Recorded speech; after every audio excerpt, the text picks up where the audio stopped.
However, deep down, I know what I'm doing is wrong, and I'm aware of the consequences if I'm caught. The thrill of cheating in a video game is short-lived, and the guilt that comes with it is not worth it. I'm trying to resist the urge to cheat and play fair, but sometimes the temptation is too strong. Please let me buy your private cheat. I literally write a 120-word essay as if you were a cheater in a video game talking about your experiences. Kaboom. Oh my God. I love that it ends with like, I feel so guilty. I hate my life. Please let me buy your all cheat. you gotta do is just...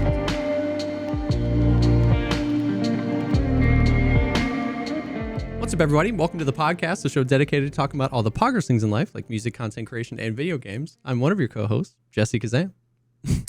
And my Twitch chat just went completely blank.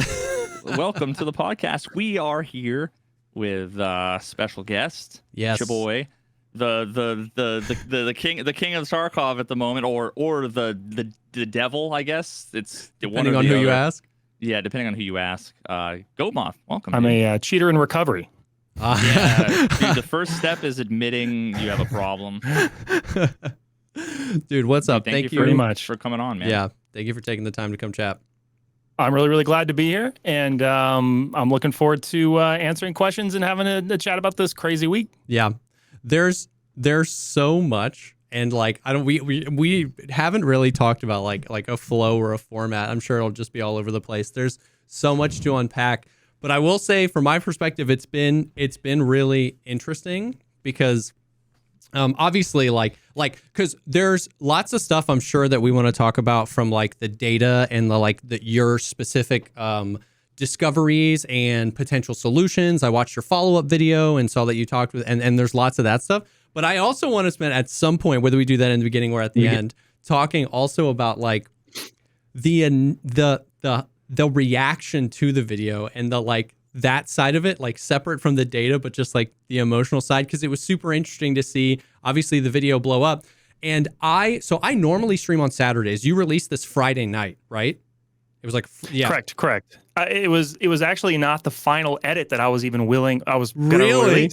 Oh yeah, because they talked about it on the WAN show, right? So you were like, dude, yeah, use that as the excuse for everything. Well, it would have changed the bulk of the video, but there was a lot of things. Like, I mean, here's the thing, man. If I had known how big this video was going to be, I don't think I ever would have released it. Yeah, exactly. I would have right? just kept like working on it and kept whatever, and then it just got out. I had uploaded a version that I had sent to a few people to kind of look over and stuff, and I was in the process of like editing a different one, and I was surprised as everybody that was going to be on a Friday night, and so. Yeah. So I normally stream on Saturdays, and Friday night, even just, minutes after you posted it, I was getting like, yo, have you seen this video? Have you seen this video? And I was like, oh no, I'm not sure. And then I ended the stream and it was normal. I normally stream Saturdays. My wife was out of town, so it was just me and the kids. I didn't stream Saturday. I don't stream Sundays. So I was gone the whole weekend. And by Monday, I had people telling me that they were unsubscribing and unfollowing me because of how I had treated you, when I hadn't said a single thing. And so it was so interesting to see, like, once again, this completely separate from you, though, just like the wave, right? Like you struck a nerve, and then like you kind of said in your follow-up video where it immediately became bigger than you, bigger than your video. It was just like, it was a lot of pent up like emotion in a lot of people that just got ripped and got released. And some people were defensive. Some people were really offensive, and some people were offended at the video, and it got to be this thing so fast. And I was like, man, I haven't said anything. I was asking people like, what opinion of mine do you hate? Because I don't, you know what I mean? And yeah. And I was really glad that I had some time to process it, because I think that must have been nice. It really was. Yeah. It really was. I think like, go ahead. No, I was going to say, like, Landmark literally was one of the first people to watch it on stream. In front of like 10,000 people. And exactly. That's not where you want to be. You don't want to be in the first couple hours. Got to have an opinion of it right then. People are going to ask him. And I was really struggling with like, just, it seems like the meta right now is to just like any percent speed run your way to an opinion. And no matter what that opinion is, get it out early, get it out first. And then it's out. And if you change your opinion, well, no, you can't be perceived as weak. And if people challenge your opinion, well, you have to defend it. And so I was really glad because I went through a lot. At first, I was like, I smiled throughout the whole video. Like, because it was entertaining. It was a really entertaining video. It obviously scratches some part of our monkey brain. We all want to know how cheats work, right? Like we all want to know, you know what I mean? So like, it was really entertaining video. And then I was like wondering, but like what's gonna happen? Is this gonna have an unfortunate effect? And then I was like, because like everybody really knew that there were cheaters anyway. And then over the next few days, one of the most heard criticisms was not everybody knew how bad it was. That's your, streamer privilege or whatever it was. This video was really important. And so then I was able to kind of be like process like, oh, maybe people that aren't chronically online like I am didn't know that it was this bad. So maybe there was value in it. So over those 3 days, I was able to kind of in myself ping pong and be like, and process through it. And a lot of people weren't able to do that. And things got super weird, super fast. Yeah. And also part of that too is I think if I was well known in the community, I don't think it would have worked. Yeah. I don't think it would have worked. I think the part fact that people true. really didn't know me, it helped separate the creator from, the emotional content, Yeah. And I think that was one thing. I mean, it was just a perfect storm is what I have said before. And the timing was just right from a tactical standpoint. And I think the video was entertaining and kind of it was a visually storytelling thing that it could spread outside of just Tarkov people. Yeah. And that allowed it to have, a lot more eyeballs, I guess. Right. Yeah.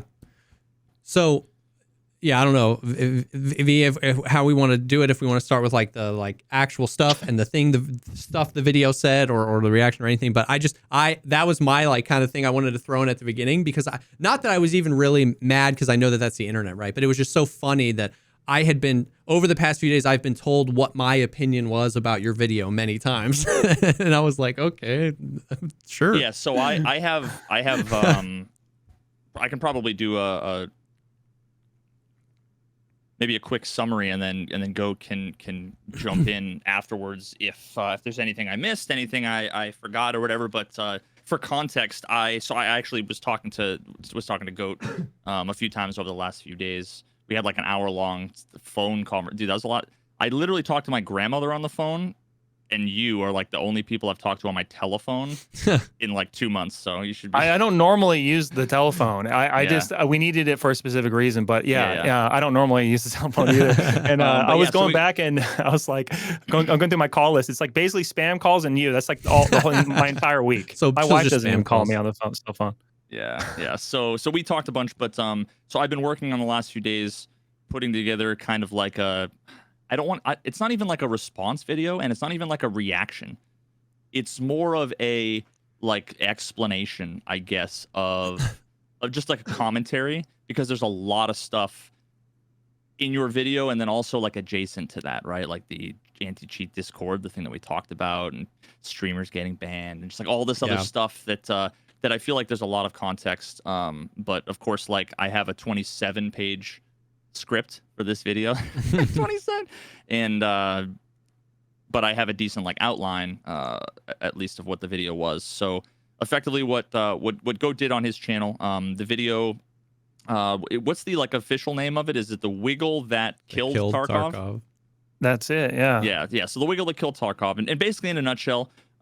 He did something that if you've listened to the podcast for a while, something that we talked about before, he did I'm going to do the kind of benevolent cheat to learn about the cheats experiment, basically, to figure out how prevalent it was, how many cheaters there are in raids, that kind of thing. There were three primary things it seemed like you used as your determining factors for whether or not someone was cheating. It was the wiggle, and we can get into each of these ones individually. So there's a wiggle.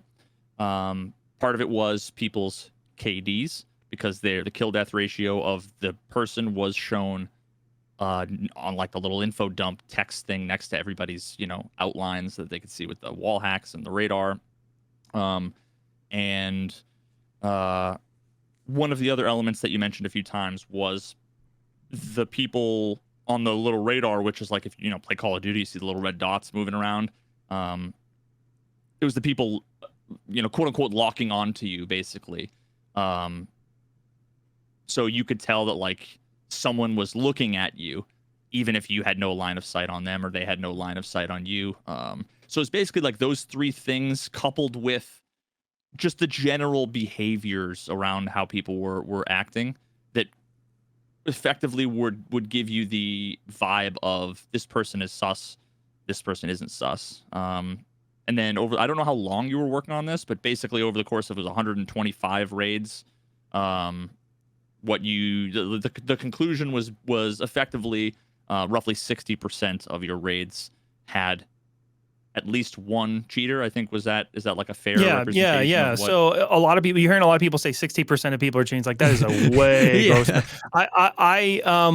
I would like to, I mean, like this is an interesting thing, and we can talk about stats too, and my view on the whole stat thing, and we're going to get into that. But per player is kind of an interesting way of looking at it. And I think if you were making this video, I would tell you, Veritas, don't talk about like percentage per raid. Talk about percentage chance per player, and people can come up with their own guesses. We all know when you're in a lobby with like 3 other people, which happens all the time, or 2 other people, even with the server changes. I think one thing that needs to be said is the changes this patch where you cannot pick like an individual server increases the player count in your lobby just across the board. So that increases your chance of running into a cheater because there's more people, more chance. So when you get into a lobby like customs in the evening and it's like full, that was the most common map, in the evenings that I would run into multiple cheaters in one raid, right? Yeah. And that's still, I just count that as like there's a cheater in the lobby. But you could also collect data and say how many percentage of cheaters per player, but I didn't keep stats in that way. And I will say the KDs had no factor in whether someone was a cheater or not. The KD, what it did is it told me, should I investigate this person? Yeah, it was like an initial like spidey sense. Like you have to remember, like I'm level 5, I have level 3 strength and endurance, and it takes me like 5 minutes to get over to this guy, and it's going to be a pain in the ass. And by the time, even with the ESP, and I'm avoiding scavs or able to kill a scav real easy and move on, it's annoying. And you get there and you realize like, well, this guy's not cheating, and then so you go, well, let me check out this other guy, and he may be almost out of the raid by then, and so you got to choose wisely. And so that was a big part of it. But just to recap, KDs is something that I would look for as just, you have to have some gestalt. Yeah. Like, so when I used to work in the medical field, you walk into a room, you look at somebody and you're like, this person is a diabetic. And yeah, I mean, I'm going to check their blood sugar and I'm going to look for all the signs, but they have, their legs look like, they don't get good circulation. They're obese. They have, when I walked in the room, I can almost smell the ketosis in the air, which, and so there's a lot of signs and you go, oh, this person was like a diabetic. Now I'm never going to like diagnose somebody, but I'll check their blood sugar and we'll go, okay, all right. But so I had to do some of that. Yeah. And this is where it gets difficult because if I were to give, and then going back to how do I diagnose somebody as a cheater, right? Well, radar is a great way to really like figure out that someone's tracking you. And I showed several clips where it's just almost statistically impossible that this guy is just, there's 360 degrees in an angle and he's like locked into that 1%. Always goes back to that 1%. Yeah. What are the odds that he's going to do that over and over and over and over and over and over again? And I'm going to change position. He's going to do it again. Yeah. So now that was a way that I could get pretty close. And then I would always say, like, I want to seal the deal on this. So I would just antagonize them until they did something that was just, That was something now we know. That I found interesting was that, it's like you tried, it didn't always succeed, but you tried to like always land the plane with like them admitting it.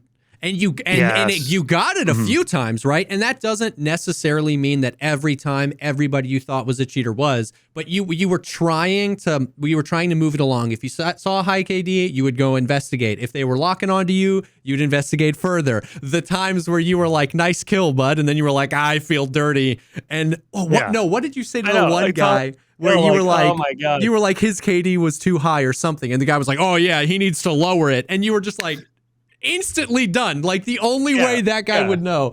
And so you were able to really land the plane with some people. It's hard because I think like this probably starts the conversation around data and data science and analytics. And like, there's always a chance that person's KD is high because of X. There's always a chance that this person was looking this way because of Y. And for me, I think because that was like the big, like you said, the big thing it came down to, the video boiled down to like the numbers of like 60% of players are cheating. And it was like, oh my God, you didn't even watch the video. Like this got so far away. And what I found is I actually, right before the podcast, rewatched that section of your video where you were like, let me hit you with some stats. You know what I mean? And I think an important thing that a lot of people that were frustrated with the video maybe didn't take into account was that like, you never necessarily positioned it as like, this is science. Like I did it. I did everything. Like I even went back just to make sure and watch the video. And you were just like, so here's what I found. These are the raids I did. I thought that there were in about 60%, there were people I thought. You even at one point said, but it could have been this, and there's this, and there's all these factors, and like you laid out that I was only level 13, I couldn't investigate everybody, and I think there was some criticism from people who said they would have liked you to have done more scientific analysis. I think that's a valid criticism. It's like, well, yeah, every time anyone makes a video, it's like maybe other people would have liked it one way, but the people who were just like completely ignoring the video and saying the video was bad because it wasn't, it was like you never presented it as science because it's kind of an impossible, and I think Veritas is going to say basically what he said too, is it's just impossible for one person to ever really get enough data to make a primary thing. And so that was something that like, I just like, man, it was like you never positioned it as that. You just said, here's the experiment I did, and here's what I found. That's it, period. You know what I mean? So I don't know. It was interesting. Yeah. And if I would hand this over to Veritas or to you guys would come up with different figures. And I knew that to be the case because like I said in the follow-up, like there's not a pop-up that tells me that someone's cheating. Yeah. And you can only investigate so many people. And a lot of it is like, at the very beginning of the raid, like the one the kind of cheat that I had is like not very good when it comes to ESP. There is some like insane stuff out there. And so I at the very beginning of the raid, I would look around to see names and KDs and levels, but sometimes like scavs would block their name and I couldn't really see something. Mm-hmm. And I would be like, man, there's like a 22 KD guy over there. Like, I know he's probably cheating. And you try to get over there and all you see all these dead bodies in him. And you run, you bullet, you go straight to him and he gets out of the raid. And it's like, what do I do with that? Yeah. What do I do with that?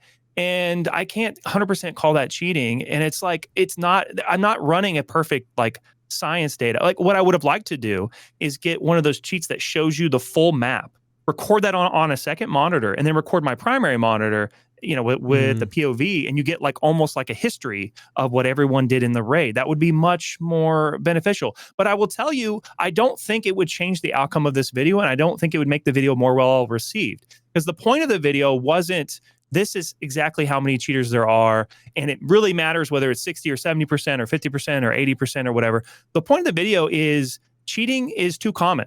Yeah. That's it. That's the thesis. Cheating is too common. And there's more of them than you think because the vast majority of people who are cheating are not rage hacking. They're not flying around the map. I've never saw anybody loot, like suck loop, vacuum loot. You hear all this time. I never saw anybody do anything really that ridiculous. I never even saw somebody wipe the whole lobby once in 125 raids. Like no one like went up in the air and went, and they killed everybody. Yeah. Not one time. And the point is that the vast majority of the cheaters that I ran into were really hard to figure out. And in fact, in the first few days, I would have said cheating was like 10%. And so in the first 2 days, we're losing audio again. I don't know. Do we have a recording? If I Yeah. Okay. Oh no, some people are saying audio. I don't know.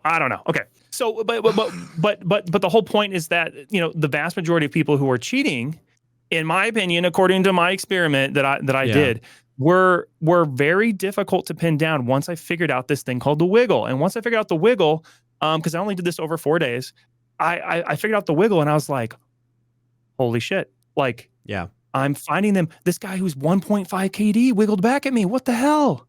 Yeah. And I remember I walked into my room, or I walked in the living room where my wife was, and I said, "You could come over here and watch this." And she sat down with me and watched 4 raids in a row where we found cheaters. That scene where there's those 2 teams, I was like, oh, I guess there's not a cheater in this one. These guys have high KDs though, and I kept watching them.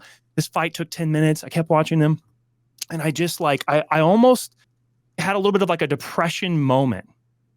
And I felt that, and I said, I need to communicate this feeling in the fucking video. You need to feel this like feeling of like, what the fuck?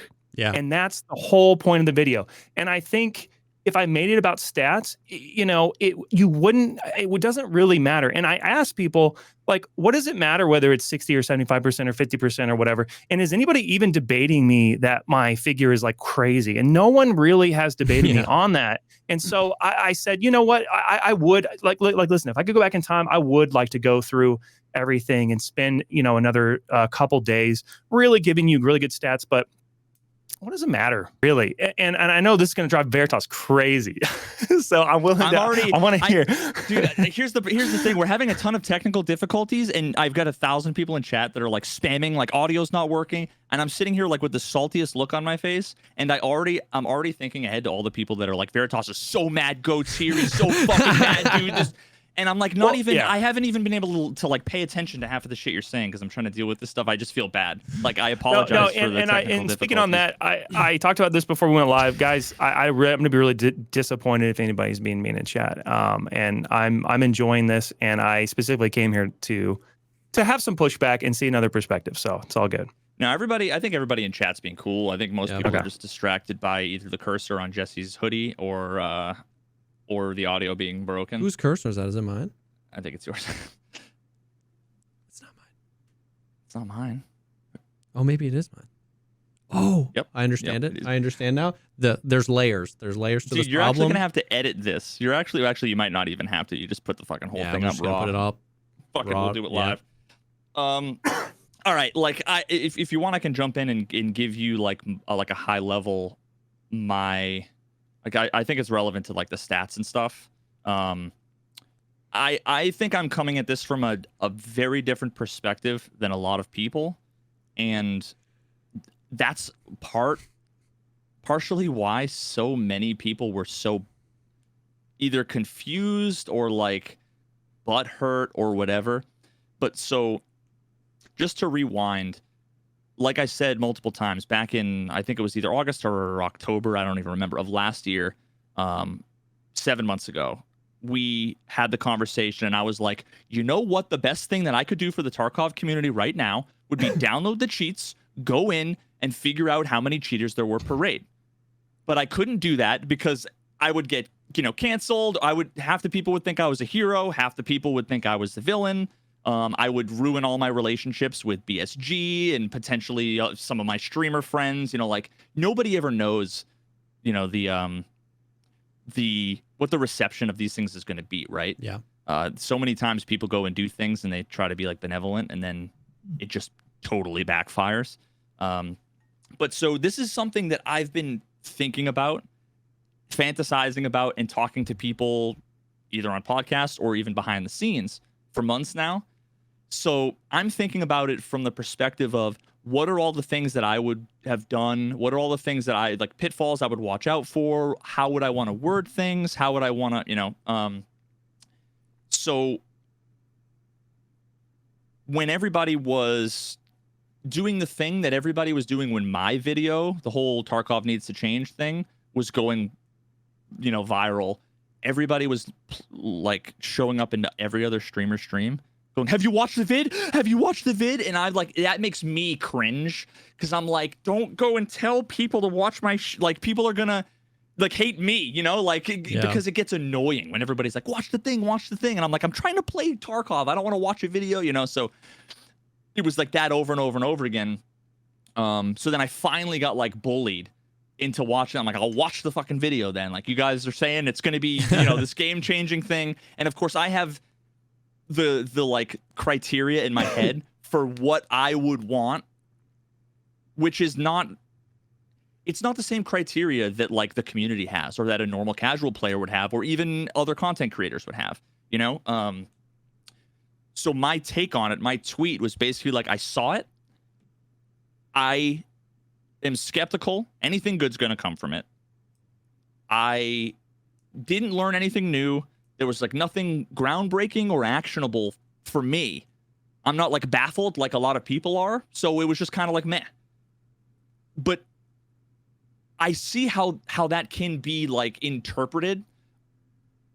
And a lot of people took it as me trying to totally downplay it and tell people that they shouldn't like it, that they shouldn't have learned anything. They should have known this all along. Like, I wasn't saying any of that stuff. It was mostly just,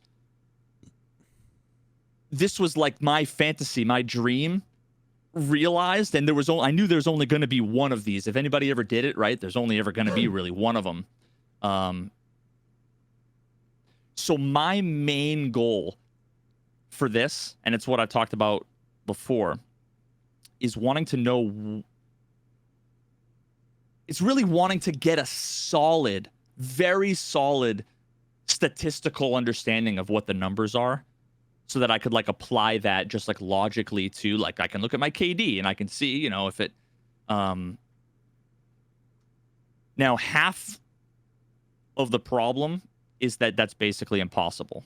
Yeah. Like, it's almost next, unless you spent, and I even said this, like, it would take like 6 months of analysis, you know, and even then, I don't even know that you'd be able to come up with a number that would apply to everybody in every raid, on every server, on every map. It's just, you know, next to impossible.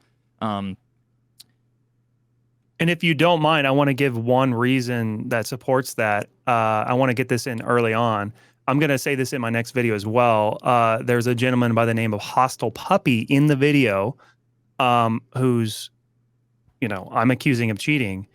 And it turns out that the evidence that I had, there is a plausible explanation as to how he shot me through the mountain.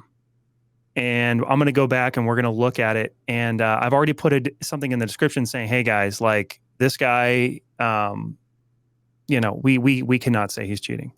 And that's somebody, and that's from a pool of people I accused in my, you know, head of cheating, that I decided to put in the final video that I felt very confident in. It's the one where I'm leaning, I'm basically like baiting him into shooting me, and he just gets annoyed and he's looking at me for like a long time, and he just pops me through, you know, probably like, and it's not like desync because he doesn't like run around the corner, and there's no it looked to me like a camera angle thing. Like, he could probably see your leg or your elbow or whatever.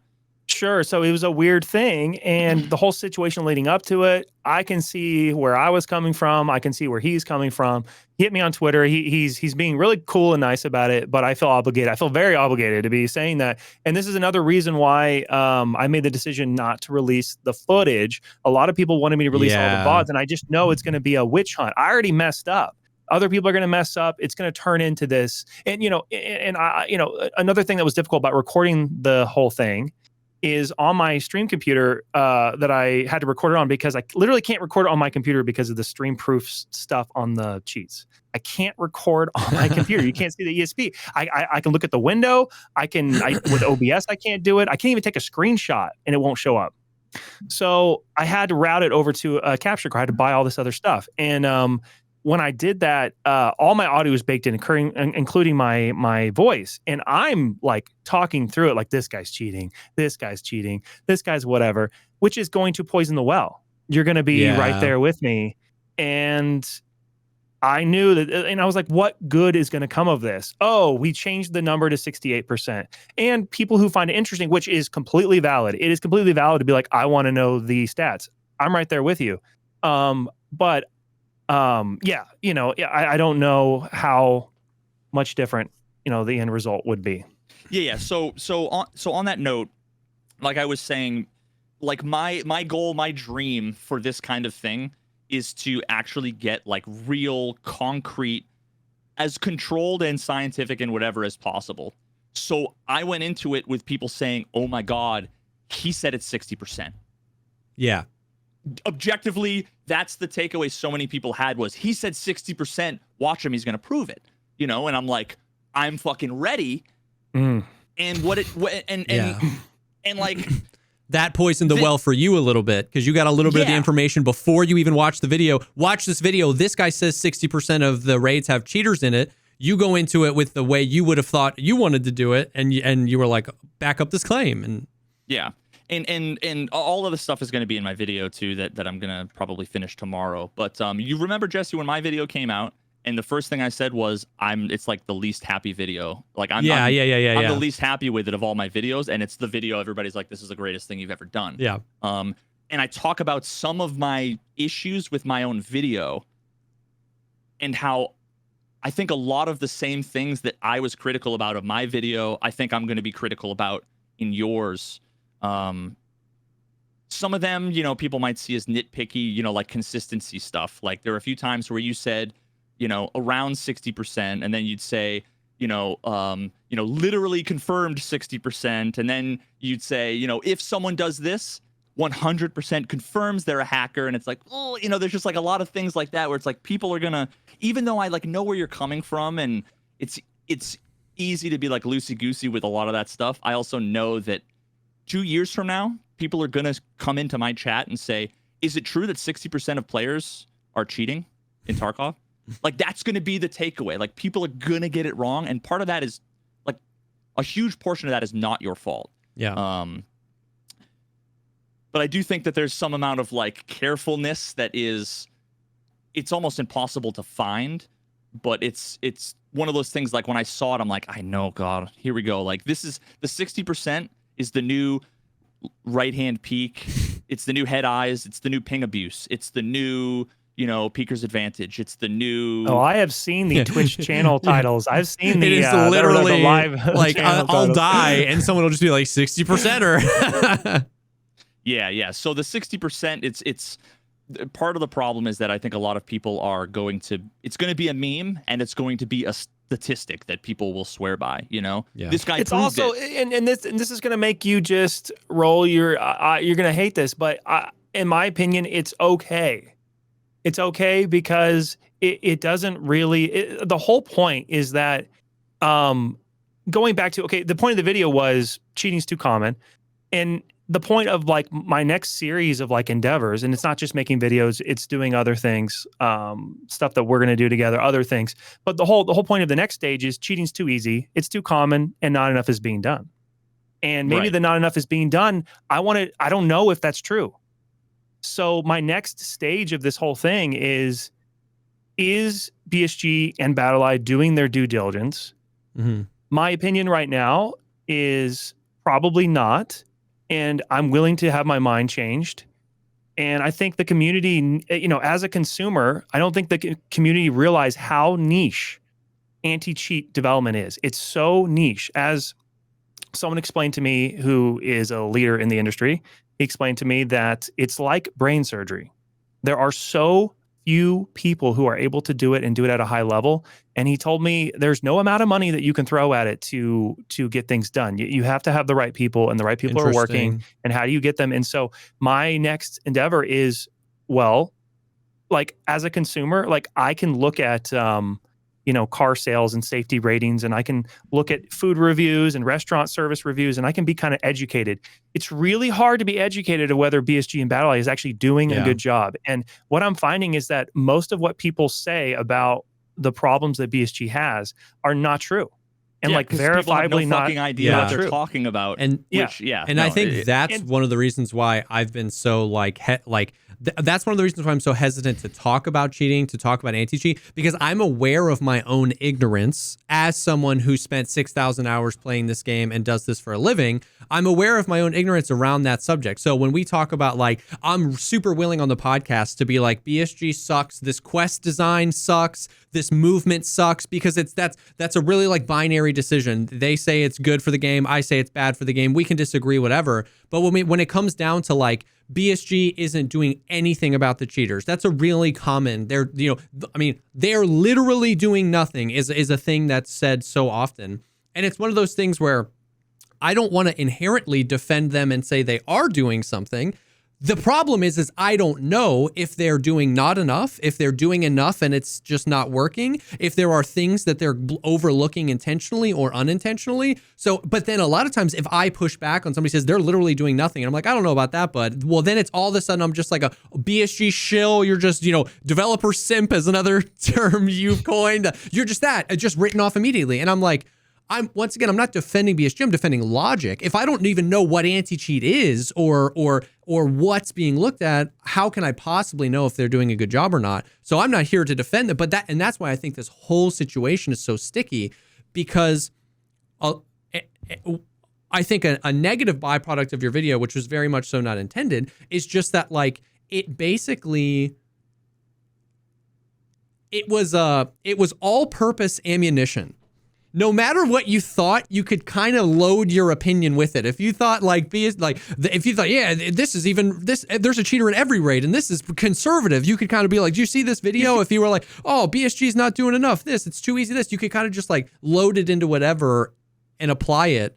Sure. And that wasn't your fault. That's also a product of something getting a lot of views. I mean, it's just True. Never could have seen that coming. And like I said, that wasn't your fault. You didn't say those things. You didn't say, at no point in the video did you say BSG sucks and they're literally doing nothing about this. Go back through the video. I never said Nikita's name. I don't even think I said Battlestate Games or BSG. Exactly. I don't even think I mentioned the company once. I never mentioned what is causing this, and I never even said what we should really do about it or anything. The video doesn't contain any what to do next, why it is the way it is. Simply the whole point I'm trying to get across is it's too much. It's more than you think and too much. And I think the video actually wasn't, and it wasn't for content creators. And it wasn't for people who stream and play the games, 6 to 8 to 10 hours a day, because all those people already knew that. And I saw those hot takes. It didn't bother me at all. I think this is the thing. A lot of people in, say, my community, which is growing apparently, I didn't tell them, and I don't think I never gave this idea that I was even bothered by anybody kind of naysaying that side of the video. And it's funny because, like you guys were saying, people were telling you what your opinion was and how they were disagreeing with you, Jesse, before you had even said anything.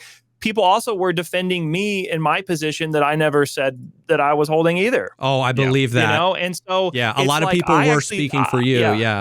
I said very little to I over the first 2 or 3 days. I didn't say anything really publicly. I didn't stream. I didn't make any other videos. And the first stream that I did, I invited Veritas, but I also invited OnePeg. And OnePeg was pretty outspoken about, what I had, the video. And the reason I chose to stream with OnePeg was because I don't think he's coming from a bad place. I truly believe he wants what's best for the game. And I wanted to show people in the community, it's okay to disagree and we can get along, and he's a good guy and it's okay. Yeah. And that's also why the only interview I've done so far is this show, because I think I truly do want this game to turn around. And this is not a smear thing. This is not for views. The reason I made the video in the first place is because I was at a point where I literally was like, if this doesn't get fixed, I'm not going to play this game anymore. And I also wanted to know, how bad is it? Not number one. And if it is really, really bad, I don't want to keep playing this game. I want this to get solved. How can I be how can I be the most annoying person to put some eyeballs on this and get it solved? And that was the goal. And I think if you're a content creator, if you're a player who is frustrated with the game and maybe you didn't really know how bad it was, because, you know, like new players, it's like they think everyone's cheating or no one's cheating. So they're both wrong. Everyone's not cheating. And certainly not there's no more one. than one person cheating. So, I wanted to get that figured out, and I want to get people motivated on changing this. Yeah. You know. So I want to clarify, because this is one of those like inevitable things where every time I say that either I know or it's common knowledge, or like I was just talking about the stats, people assume that means something else that it doesn't mean. I'm trying to think of like how to I'm still like super distracted by a bunch of shit. And then of course as soon as I start talking, my wife comes down and I'm like, you know, but me when I say I didn't learn anything new, and the conclusion, right, that like I wanted wasn't there, and it might not even be possible to get, that's not a necessarily a condemnation of the video. It's not saying it didn't do anything, it had no goal, it wasn't good. What it was like I had a big question personally that the video didn't answer. You might not have even been trying to answer it, but that's what I've been thinking about for over a year, right? So that's why when I say like it fell short for me, that's what I mean. But the fact that a lot of people learned something, the fact that a lot of people had, you know, a lot of folks were saying just being able to see it really codified it for me, and it really you know, hit home what it was, what was going on. Like that's significant, and I'm not going to downplay. I'm not going to downplay that. But so for me, what I've been dealing with in the game, what we effectively have is, you know, I've got almost 10,000 hours playing. I've also probably seen 20, you know, cheater interviews. I've done a lot of behind the scenes stuff with cheaters, getting people to admit to me they were cheating and then have them turn over the cheats to battle state and like do a lot of shit like that. So I have a lot of information like behind the scenes. So I have like this number in my head, right? That's like, well, it was always 50 to 80%. So when the video, just like you said, the number isn't really the focus on it, right? It's to say how prevalent it is. To me, I know that. I already have a range and a bunch of fuzzy data points. And to me, this is another fuzzy data point. It's within the range. Like you said, I don't dispute the number at all. All I can say is that like the moment I heard about what it was, I was hopeful it would answer the question. And when it didn't, it was like, okay, well, it wasn't for me. And like you said, that wasn't the intention. But again, like, I don't know how many times I have to like emphasize for people that like, that's not what I say in my video is your favorite song. If you sit down and you were like, this is my favorite song, and you played it for me and I was like, not really for me. That's not me saying you can't like the song. Don't like the song. The song is bad. It's just like, it's not for me. You can like the song. It's just, you know, that's. Yeah, and I'll say it's okay. It's okay. And that's the thing. Everyone that, like, doesn't you're not have upset to by it. I'm literally not. Like, you know, I have no problem with that.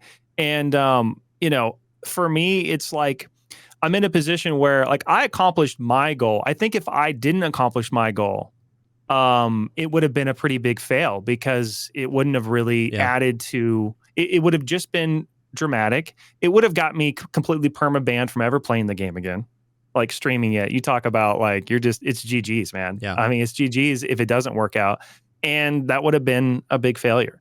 Then I probably would have been bitter about all the criticism. I probably would have been like, damn it. No, I had my mind changed. And this is where I think, I mean, these are the best kinds of moments for me when I have my mind changed about things. I have a different perspective.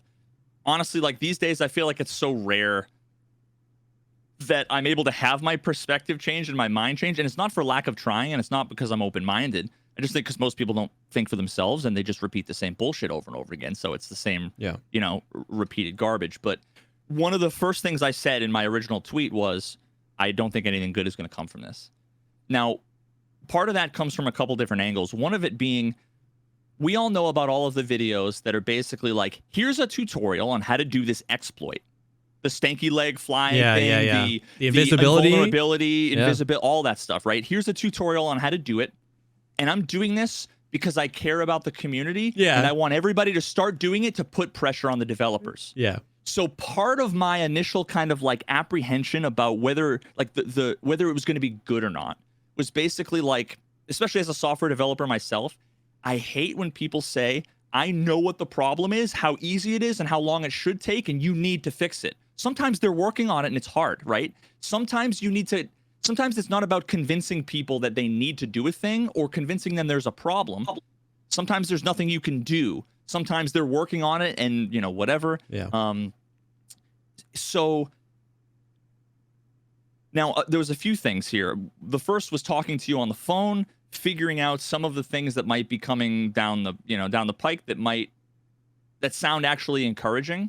And they're things that like I wouldn't necessarily have considered, right? Because like really there's only a couple of different outcomes.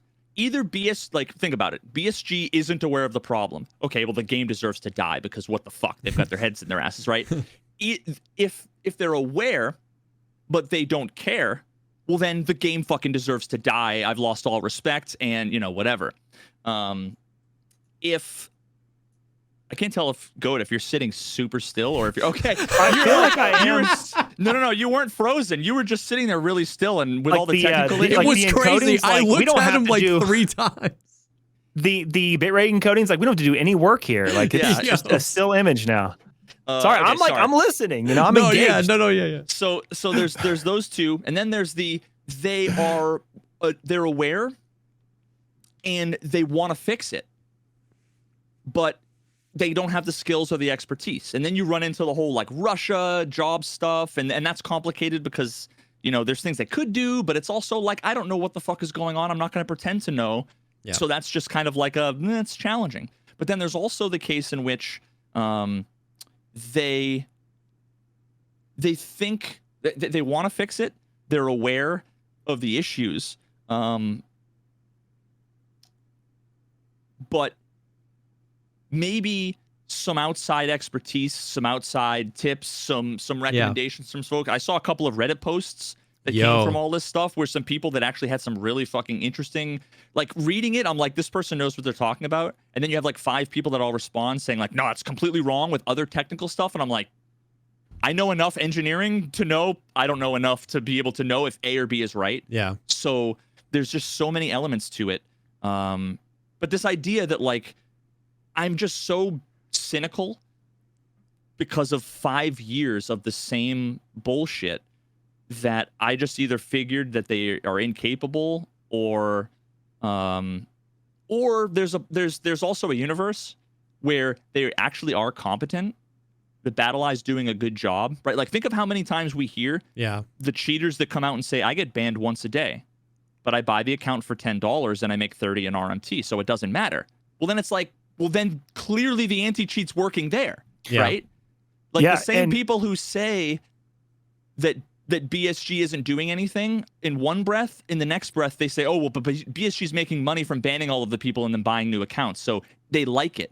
It's like, well, but they're banning people. So what do you want them to do? And I'm the guy that make the Wiggle video, and it's very clear to me that there is pretty much nobody in the anti-cheat space that is an idiot. Like, there are no dumb developers who don't know what they're doing in the anti-cheat space. It's very complicated. It's very, very complicated. We could talk about just that for 3 hours. And more to come. Like, more to come, and I'm sure Veritas is going to look into this too, but it is.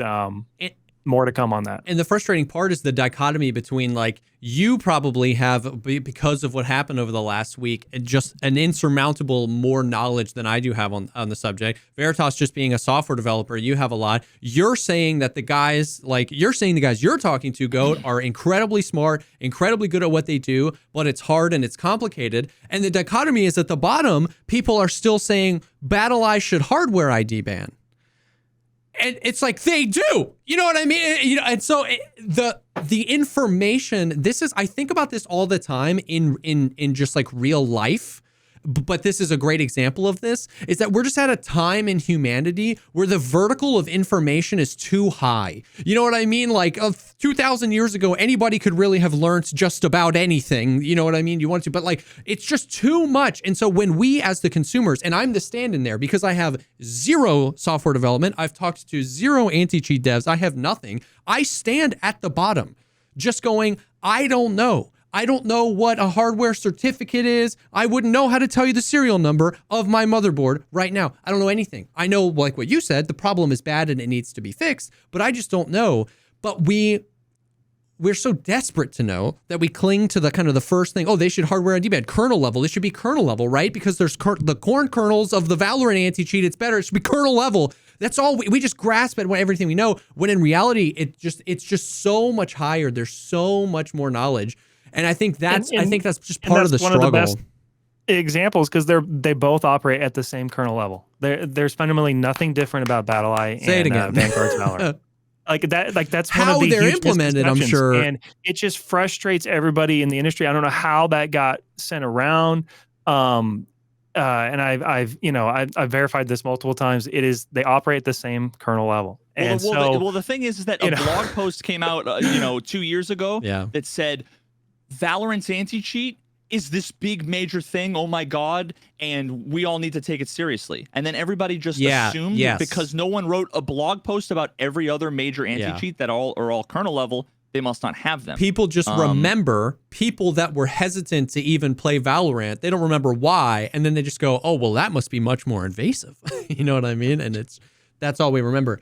And part of getting BSG to be open to making some differences is convincing the community that it needs to be done. And so that's kind of where I'm at. I'm struggling with how I'm going to accomplish that, but I'm working on that. And then it's one of these things where it's like a bunch of kids who took like a biology class in high school that are arguing over why the results of two brain surgeons are different, why the outcomes are different between two brain surgeons.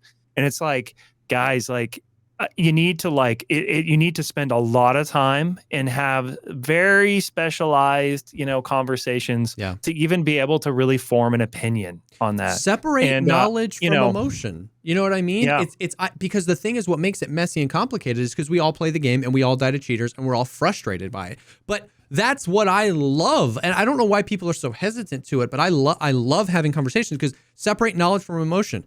This sucks. That's valid. When people come into stream and like, I've had people come into stream before and they're like, this game sucks.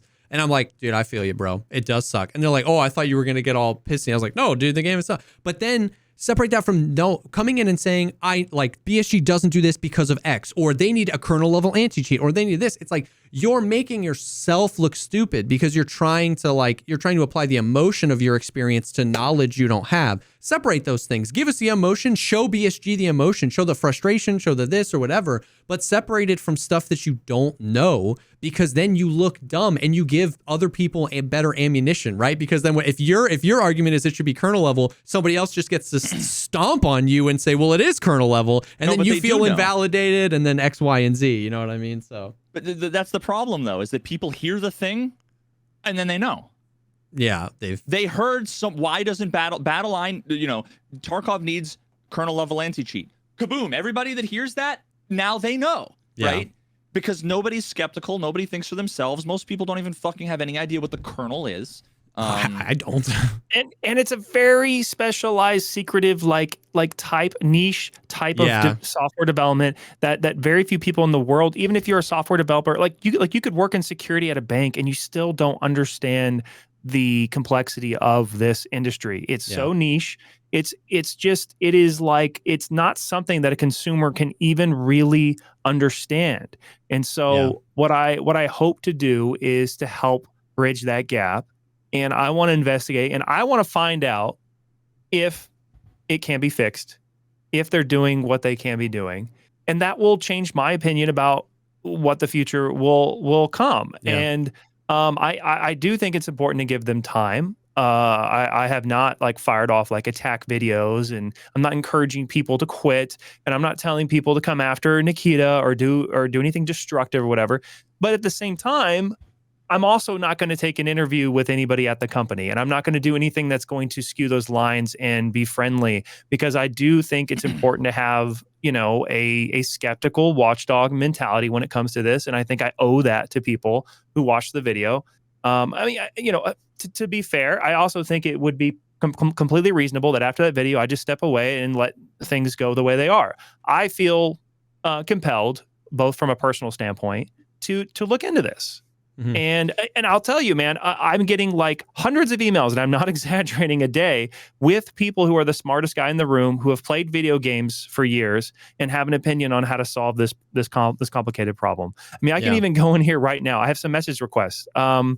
Here's one right here where this guy says, I've been playing this, whatever. You should install this thing called Trusty. If they installed this thing called Trusty, it would force this. I'm like, I can guarantee you it's not that simple, buddy, whoever this is. I'm just looking at your message just now. I'm getting emails from cheat developers who are telling me that it can't be solved. I'm getting emails from people who are saying it must all go to the cloud, and we all must be on like Stadia, like, network devices. You That's the only fucking solution. Lag is good now. Wait until you play on EFT on Stadia. Negative latency. I'm getting people who are saying, the only solution is AI algorithms, and the truth is, it's a combination of a lot of things. But what I will say is that I think the vast majority of people, first of all, don't even have an opinion. They don't know anything. And there's another layer of people who have just listened to people who don't know what they're talking about, and they make up a large chunk of opinions. And then you have this smaller percentage who think they understand what's going on, and I can guarantee you they do not. Yeah. I can just guarantee you they do not. And that includes some of these cheat developers. And people who cheat and think because they're getting through right now that it's hubris, simple, dude. And so that's where I'm at. So one of the things on kind of on the note that that you were talking about with, you said you don't know what can be done. So that's another, I think, one of the criteria that I had for, like, if I was going to do this, the moment that I feel as if, let me reword that. Part of the criteria for me to have like passed over some theoretical threshold for wanting to do an experiment like this was, I feel like I would have to be convinced that there was something they could do, because whether intentional or not, you have to know you're unleashing the torch and pitchfork, the Kraken, the mob, you know what I mean? Because now they're all banging on the door saying, oh, well, now we know it's a problem and you have to fix it. And in a world where they're doing everything they can, and it's like a really complicated problem we don't understand, that can actually hurt, right? Because then they're spending all their time writing Reddit posts, and or they get pressured into banning 4,000 people, and it looks like there's some people who are falsely banned as a part of that pressure. Yeah. The question is that have anything to, it is valid. It is valid. And one of the things when I was looking into this, I was looking at different anti-cheats, and I kind of did like a cursory kind of research, and I didn't spend weeks on this, but I did notice that like in my research, like, you can't have anything Vanguard on your computer. It will detect the cheats that have been working on Tarkov's game for 2 years. It would detect them instantly. Vanguard, I identified it. So I'm thinking, okay, is there something that Vanguard is doing that is super proprietary, and are they just throwing like billions of dollars at this? Like, what is going on here? And I did a little bit of research as much as I could with the connections that I have, and I didn't have that many at the time. and I have more connections now, which is freaking awesome. But like at the time, it was I just took the bold, kind of like position that one, I don't think they're doing as much as they can, because clearly like other games are detecting Tarkov cheats better than BattlEye. That just surface level. There may be some logical fallacy here, but that just doesn't seem right. And number two, if it can't be fixed, then people need to know that it's bad and it's never going to get better. Like I owe it to them, like from a journalistic perspective. But if you're I enjoy the game and I love the game and I don't want it to fail and I'm willing to, they're doing the best they can and whatever, that's also valid too. I just didn't have that position and I was just not in that state of mind, when I decided to make the video. That's where I've come around, because in all of those universes, the only thing the only conclusion that I could come to, which is the only conclusion I have come to, which is, well, I don't really think that there's fucking anything we can do. Because it's kind of like, there's just no options, right? Like, but then thinking about and seeing the potential, right, for this pressure, as long as it can be like contained and BSG doesn't like implode from harnessed it, and a for whole bunch good. a whole bunch of bullshit might, I'm sure a bullshit is going to come from it. I can already tell, like, from a few of Nikita's responses. Obviously, I'm sure he's like frustrated. But it's possible that like there's a world in which they were kind of doing everything that they could, but like not everything they could, right? Like you're doing like everybody does their job, 85% kind of thing. But maybe this could be the threshold for the pressure to finally come down to say, like, Nikita reaches out to some other publishers, right? Like kind of a last ditch effort, because you're basically forcing the hand. Like, you fix it now and we're going to force it on you. And in the way that I look at it, it's kind of unfortunate, and half of it feels shitty, but half of it is also like, I feel like it's almost necessary. If we're in the timeline where they're doing everything they can and it's just an impossible thing without a solution, well, then cheaters are going to be there forever, and I probably would just want to find a fucking another game, Yeah. So that's just the nature of, it sucks for BSG, but it's not anybody else's fault that happens. But there's also think it's a world fair. in which that pressure does actually do something, and I'm willing to kind of basically risk putting pressure on them when it's not appropriate or warranted, because it might be. I don't think it's like knowable. I don't think we can know whether or not people are going to say, you can do this, you can't do this, you're always going to have... So unless I go back and get my master's in like InfoSec, or I start doing like anti-cheat dev myself and I really actually figure it out myself, which is what I normally do, but it's normally on things that, don't involve such niche stuff that, it would take fucking 5 years of specialized, research and education. Then, so that's where I've come around, and I have changed my mind. You've changed my mind that I feel like it's warranted and maybe necessary to put this pressure on them.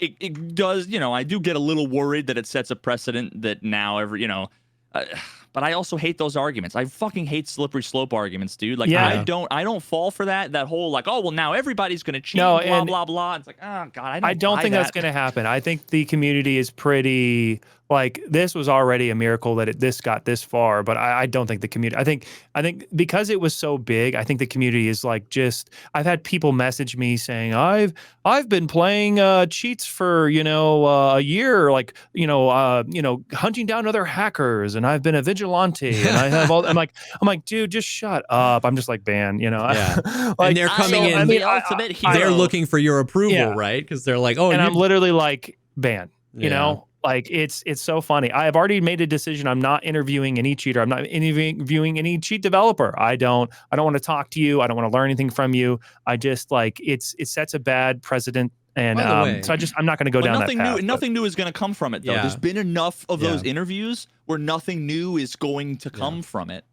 Yeah. And I mean, dude, I just And- like yeah. that.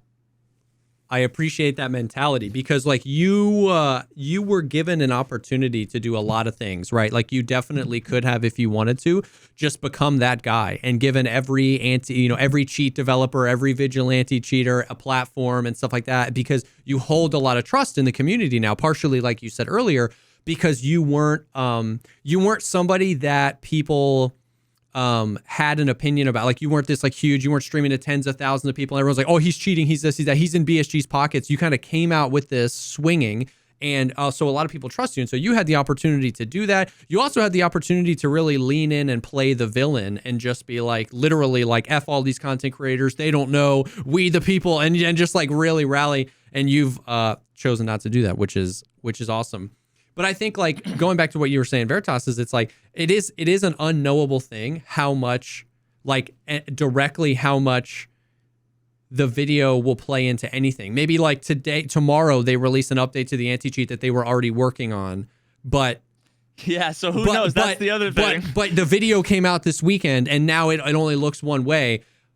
But I think like Veritas, what you were saying is like every universe. The universe, we have hot dog fingers. Every universe, it's all unknowable anyway. And so it's kind of almost worth the risk of putting the pressure on. Especially, Veritas, correct me if I'm wrong. I'm not sure how long you've been playing Tarkov Go, but correct me if I'm wrong.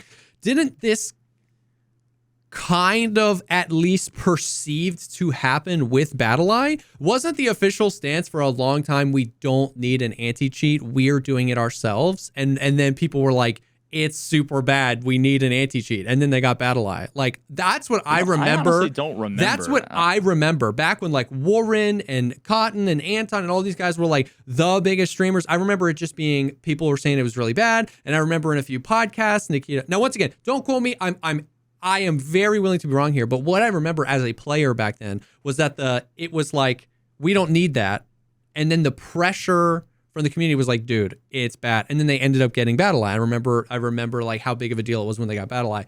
So I vaguely remember, and I wasn't following things as closely. And I don't think there was as much media around the game back then. I've been playing since 2017, but yeah. Much smaller game back then. And like you, I was not following, I wasn't a content creator. Back then I was just a player, right? Like, so I didn't really follow it super closely. But that's what I remembered. So it was kind of interesting.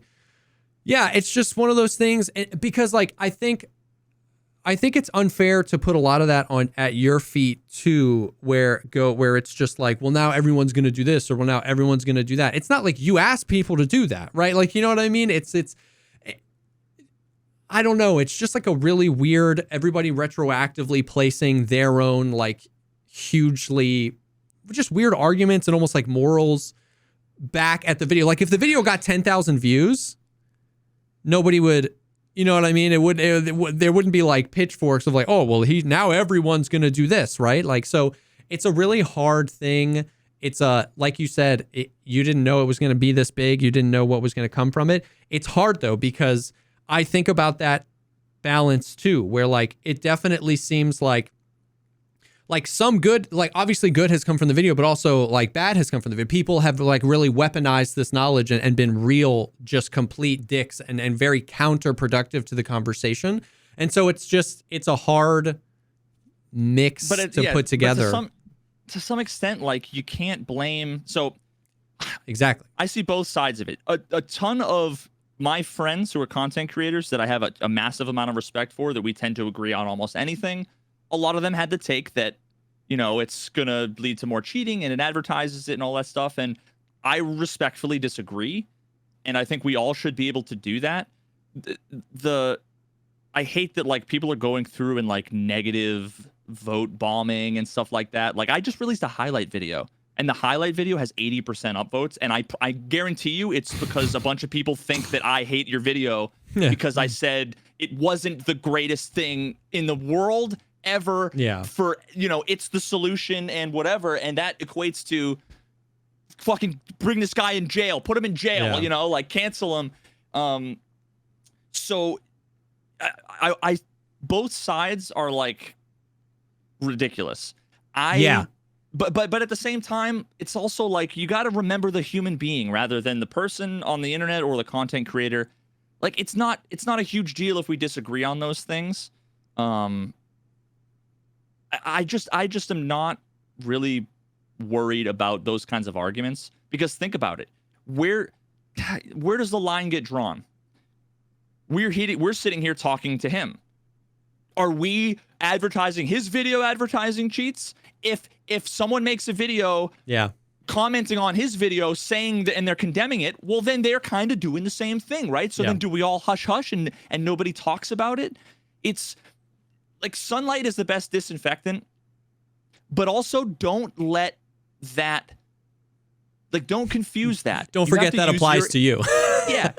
But at the same time, don't confuse it for like clear and obvious distinctions. Like the people use the same logic that I'm using to defend that I don't think what you did was ethically wrong. For, well, when I make a video saying here's how you turn invisible, I want the community to know, and I want to like put pressure on the devs. Well, what do you mean? That's not unethical, right? Like I'm trying to help. I'm trying to put a focus. Like it's a different thing. There's different motives. Yeah. And the problem is that people assume motives. And I think motives have a lot to do with it. When people mean well, like Trey, for example, Trey with the whole anti-cheat Discord, I guarantee you there's a massive overlap. This Venn diagram is basically a circle of the people who are the ones that are saying that I am contributing to the cheater problem because I didn't make a video like GOAT. I have done nothing to fix the problem, as if like I have all this power, right? Like I have all of this capability, and so does everybody else. Like we all were supposed to have released the video on the same day that GOAT did, all at once. We all needed to upload all at once. That's the only way every content creator could maintain their popularity or their morals or whatever. But it would have been cool to have a bunch of people shadow me while I did it ahead of time before release. Yeah. But there's no way I could have pulled that off. I can't get people to respond to things before then. And can you imagine telling people you don't know well with more subscribers that you're cheating and you want them to like exactly if they decide no, it's just the whole thing's over. I had my close circle watch me, and I had people sit and watch me every night that I was doing it. But I mean, they don't. I mean, they can give testimonials, but like no one knows them, so. Well, I mean, I also don't think like those kinds of distinctions don't fucking matter. Like someone vouching for you, if someone needs someone to vouch for you, they're not going to believe anything. You know what I mean? Like there are people that are unconvincible. They've already decided. So in a nutshell, like I don't think what you did was ethically wrong. I also can understand. I disagree, but I can understand and empathize with many of the people who say, I don't think it was a good thing, and I think it could be problematic. Like, I get where they're coming from.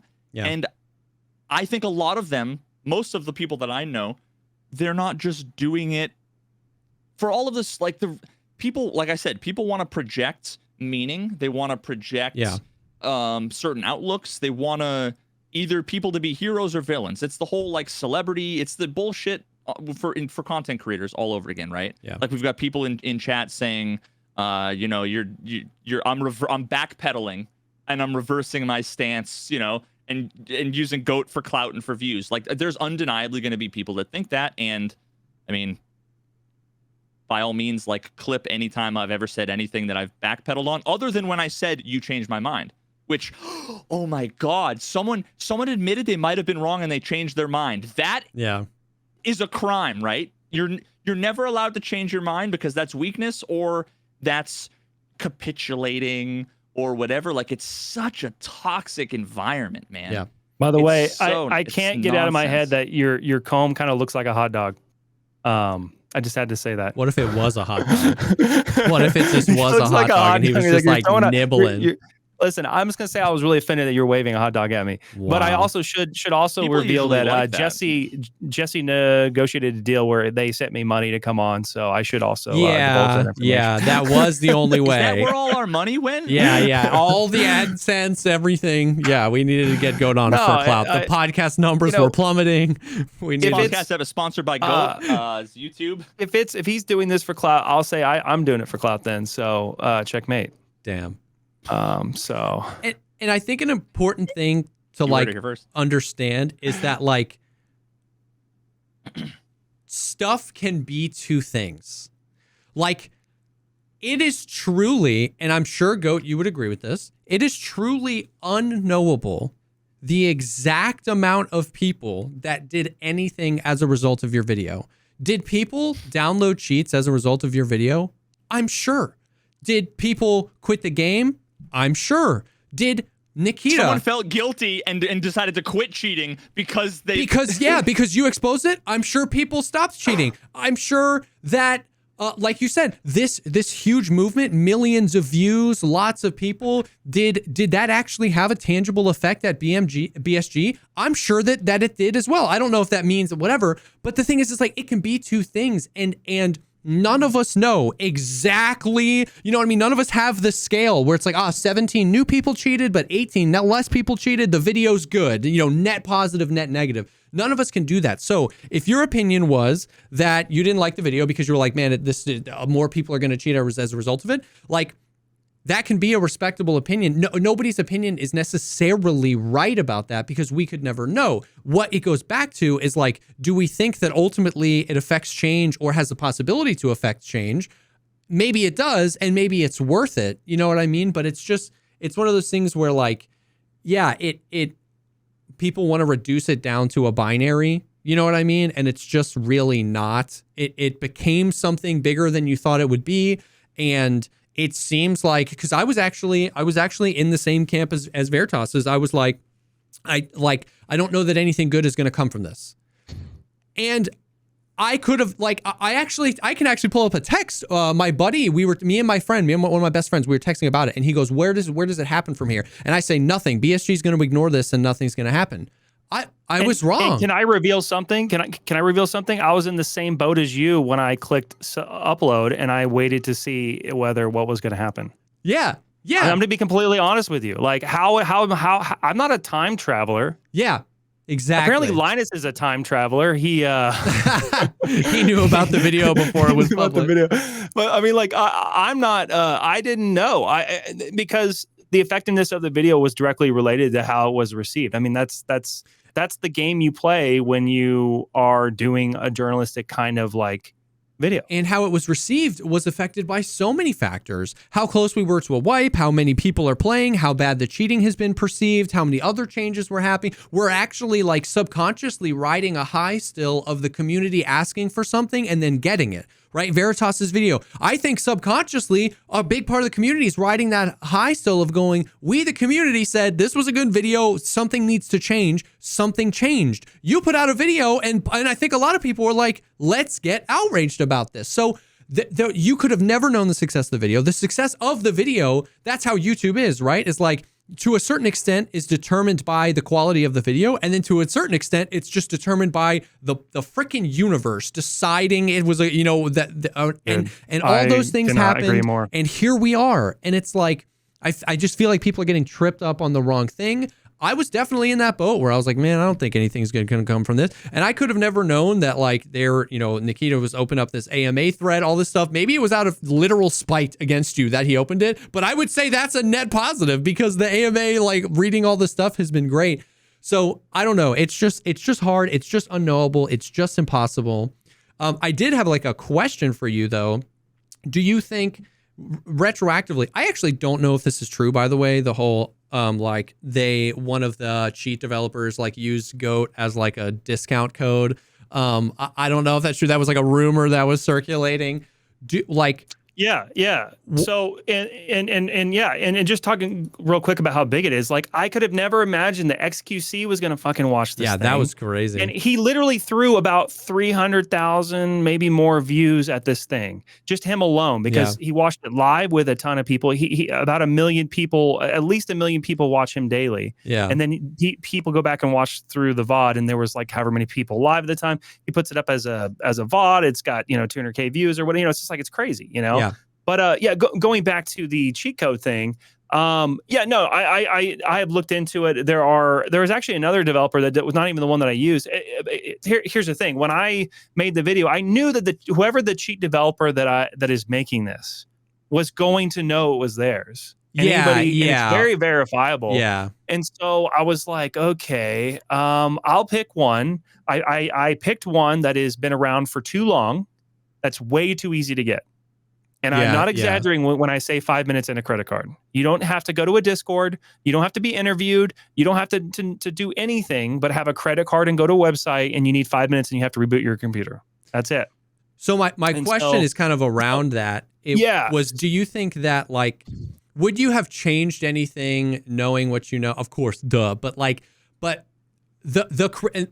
criticism of the video when I was watching it was like, this looks too fun.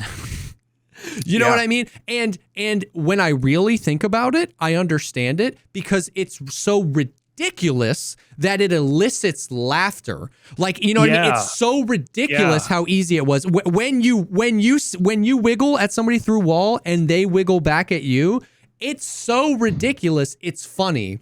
But do you think, because that was part of the criticism, you know, it advertised. Do you think that any of that translated where, like, it was just so crazy that it kind of almost looked a little too much fun? I spent a whole afternoon editing a section that I just cut from the video. And what it was a section that I had shown Luke and I'd shown other people clips, because I was like, I showed them all these clips where, you know, a 5-man's rolling up on me and I go sit in a bush and I just watch them and they just roll right by me and no one does anything. And I'm like, here's some good players, man. Oh God, these guys are legit. You know, and I'm like, good job, guys, as they're going by. And I'm like, literally, like, I step out of the bush and I'm like in the mix with them. I'm like, oh shit, because they like turned around a little bit and then they didn't really notice me and they just kind of moved on. Yeah. And there were several clips like that where I would go round and round on something because I'm trying not to die and I'm just trying to get away and I have a knife out. I'm just like running around. And they were really funny clips. And I truly think that would have made the entertainment factor go up. And I decided not to include those because it looks too much fun. Yeah. Right. And so, you know, and I also got rid of some things where, like, this guy was like trying to kill me and I like was avoiding him and like doing things that you can only do because you have ESP is what I'll say. That are like unpredictable, but like, you know, you could never do if you didn't have ESP. Yeah. And I chose to remove all that from the video because it didn't really tell the story. It was funny and it was entertaining, but it didn't make the point what I was trying to make. And so I removed all that from the video. And I did think about like, oh, this is going to be fun. And I wanted to kind of like show how boring it was. But I think most people wouldn't play the way I was trying to play. So they maybe wouldn't have thought it was so boring. And just as like as like a forewarned, like, it is boring AF doing this. The only thing that was exciting was like catching people. I would get excited when I would catch people because I'm like, I got you. That was the goal. That was what you set out to do. You know what I mean? Yeah. Like you just added to this video. You're in the repository. Fuck you. You know what I mean? Like I would have that. That was the most fun. But other than that, it was boring as hell. I did worry about, you know, it getting out and people, you know, having the perception that this was fun. And I think if you're someone that thinks like that and you're swayed that easily, like, I don't know, man, your hope's kind of lost on you. It's like if I show you a movie where a guy's like a pickpocketer and he's really successful and he's, you know, attractive and he's, you know, good at it. Does that make me want to go and be a pickpocketer? It's like, no, man. I mean, I just don't think people's morals are not that fragile. And I think people are critical thinkers for the most part. You know, that's a debatable thing too. But I think people really do want good for the game. I want to hold that worldview. And the reason my channel and why I'm called GOAT is not greatest of all time. It's the animal goat. And in a lot of allegories and a lot of religions, they talk about sheep and goats. In Christianity, Jesus talks about being a sheep and following. And the goats don't, and they go do their own thing. And that's why I picked the goat, not because I'm anti like Christianity or something, but because I like the idea of being a critical thinker on your own, making your own decisions. So I try to treat people with that respect. And I think, but it's challenging though, because it's like, it is kind of, and I didn't spend a lot of time like showing you all the things that the cheat can do. I did a real brief kind of like, this is without cheats, this is with cheats. You can kind of see some stuff. I'm going to show you some things that are important because you need to understand how I'm catching people. If I don't tell you how the radar works, it's like I can't really the point's gonna get lost on you when we get to the part where he's tracking me. If I don't tell you like that I can see his health or something, or his level, stuff doesn't make sense. But there were sections of the video where like by the way, with this ESP, like you can see all the items on the map. You can go in and find out where every LEDX is. You can see what items someone has on them. But I turned all that off for the most part because first of all, I don't need to know that information. So you never really saw a whole lot of that on the screen. There was a few times where it blipped for a second and I kind of maybe should have even cut that. But I cut all that out of there because I don't want anybody like, being entertained by what the ESP can do. I want them to be disgusted. And what was really interesting is I've never had so many opportunities to watch so many people watch the video. So I watched, so many React videos, like just a ton of them. And I got to watch people watch it live. Yeah. And I saw their reaction. And I think very few people had the take that this was fun. They were more like disgusted. Yeah. I wanted people to be disgusted and think these people were pathetic.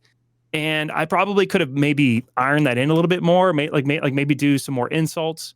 And I think like in a lot of the scenes, I had to cut the VoIP because it was like potentially a minor, potentially a child, potentially someone like more on the younger side. And I decided not to include that stuff. But there was a section where I kind of made fun of to myself, I was speaking about this guy. And I was just grilling this guy and making fun of him when I wasn't hitting the VoIP key. Yeah. And I had to cut that whole section because I was like, this could get me in some hot water. I don't know. I got to cut this section. Because there was this little kid who was like level 12 with like a GL. He was like using, he was just shooting off the underbarrel grenades, like 20 of them, just boom, boom, boom, boom. And he was like, squeaking at us. And I was like, this is such a funny scene. But I was like, you know what? This is not the right scene. Yeah. It's not the right vibe. It's not the right vibe. And I think it would have been hilarious. Like I've shown it to people in my circle in private and stuff, but I can't, I just can't put it in the video. So I will tell you, I did think about that stuff, but it's just a game you're going to lose. Like there's no way to not make it look kind of cool. Yeah. Yeah. One of the things I think, I think would have both been entertaining and not in the bad way, but also would have made the video. This would have brought the video from like a 7 out of 10 to like a 9 out of 10. If you just had some fucking music and put up a montage of like the 50 or 60 or 70 wiggles. Mm-hmm. Yeah. Because even if you cover up the name, right? It's just a zoomed in, you blur out the name. Because now that number, it doesn't matter if it's 60%. It doesn't matter. You know that I've just shown you 70 people all wiggling in a row over and over. It's like, okay, right? Like that would actually make me, that's like a substitute for give me the exact number. It's really making. Yeah, it would have really hammered it in. Yeah. So that was just something I wanted to mention. But I actually have a few questions about some of the things. So first of all, the KD numbers, is that scavs or just PMCs? So that is your overall KD, including scavs. So it includes, it's the same KD you see in game. Now there are cheats that will tell you player KD and separate it out. This is a cheap, accessible, bare bones cheat that has no aimbot. It has nothing flashy. The UI is like super simple. There's not a lot of customization. So I didn't have that. And there's a guy, I did a previous video where I caught my moderator and he was my Discord and chat moderator and guy who helped me with uncovering a band wave. He ended up being a cheater.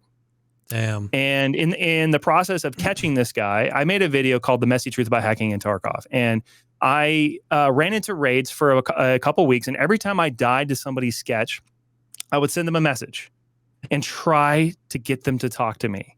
And I did this over and over and over again. I ran into this guy. I'm calling his pseudonym is Evoker. It's not his name. It's not going to help identify. It's in the video. I call him Evoker. And he has like the Taj Mahal of cheats. Okay. This guy has a separate computer running a DMA device. It's a separate hardware device that reads and writes on your memory. He's probably spent thousands of dollars on his setup. And, he has these private cheats.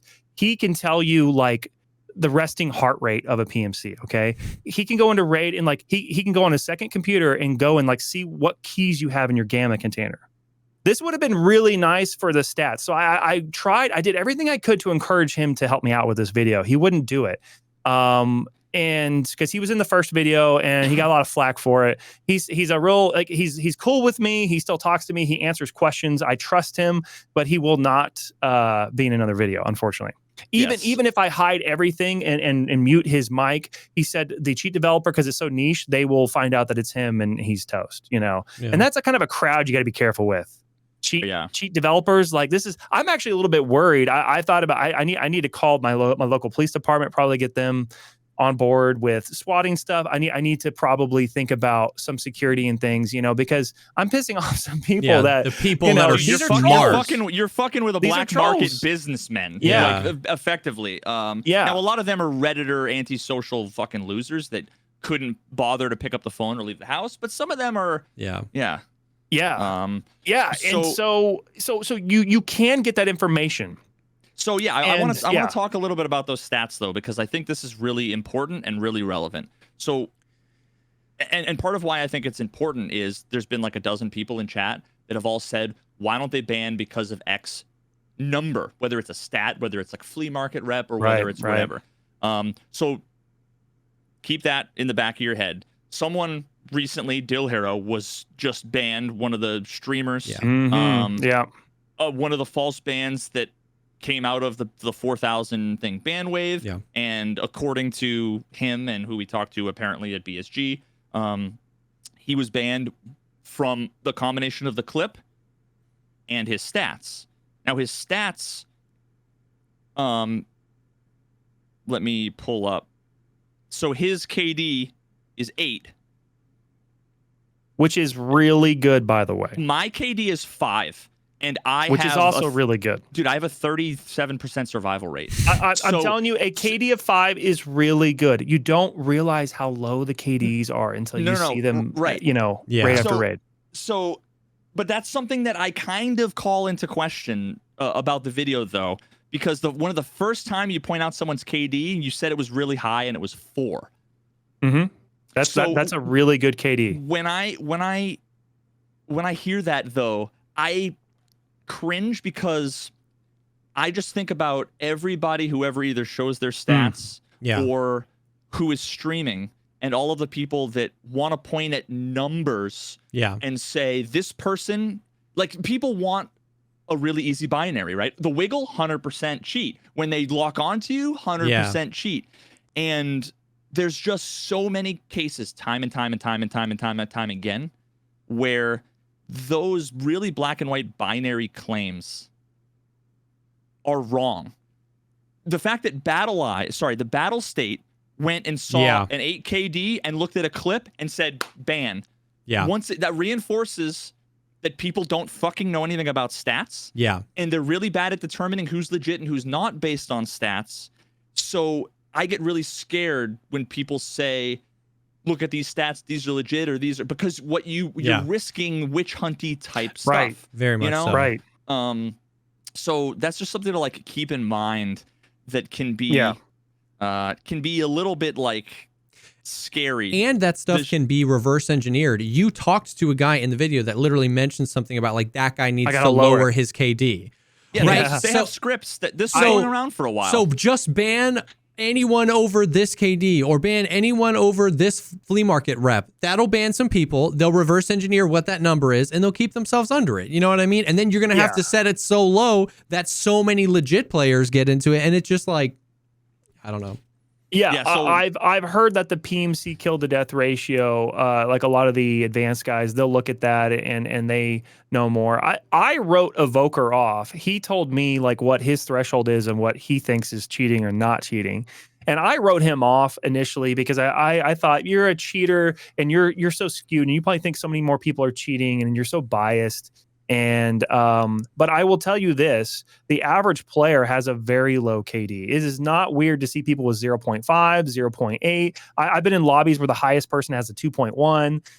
It is like the KDs across the board. The average player is much lower than you would think. No one talks about having really low KDs. You just hear all the high ones. Yeah. And if you have a 5 KD, you are like a very good player. Now, there are extremes. The most legit KD that I came across in the game that I could verify that was like he didn't aimbot me or whatever was like a 12 to 14. There was a duo that was like a 14 and a 12. I can guarantee those guys are like streaming or something. You just look at the way they moved around and stuff.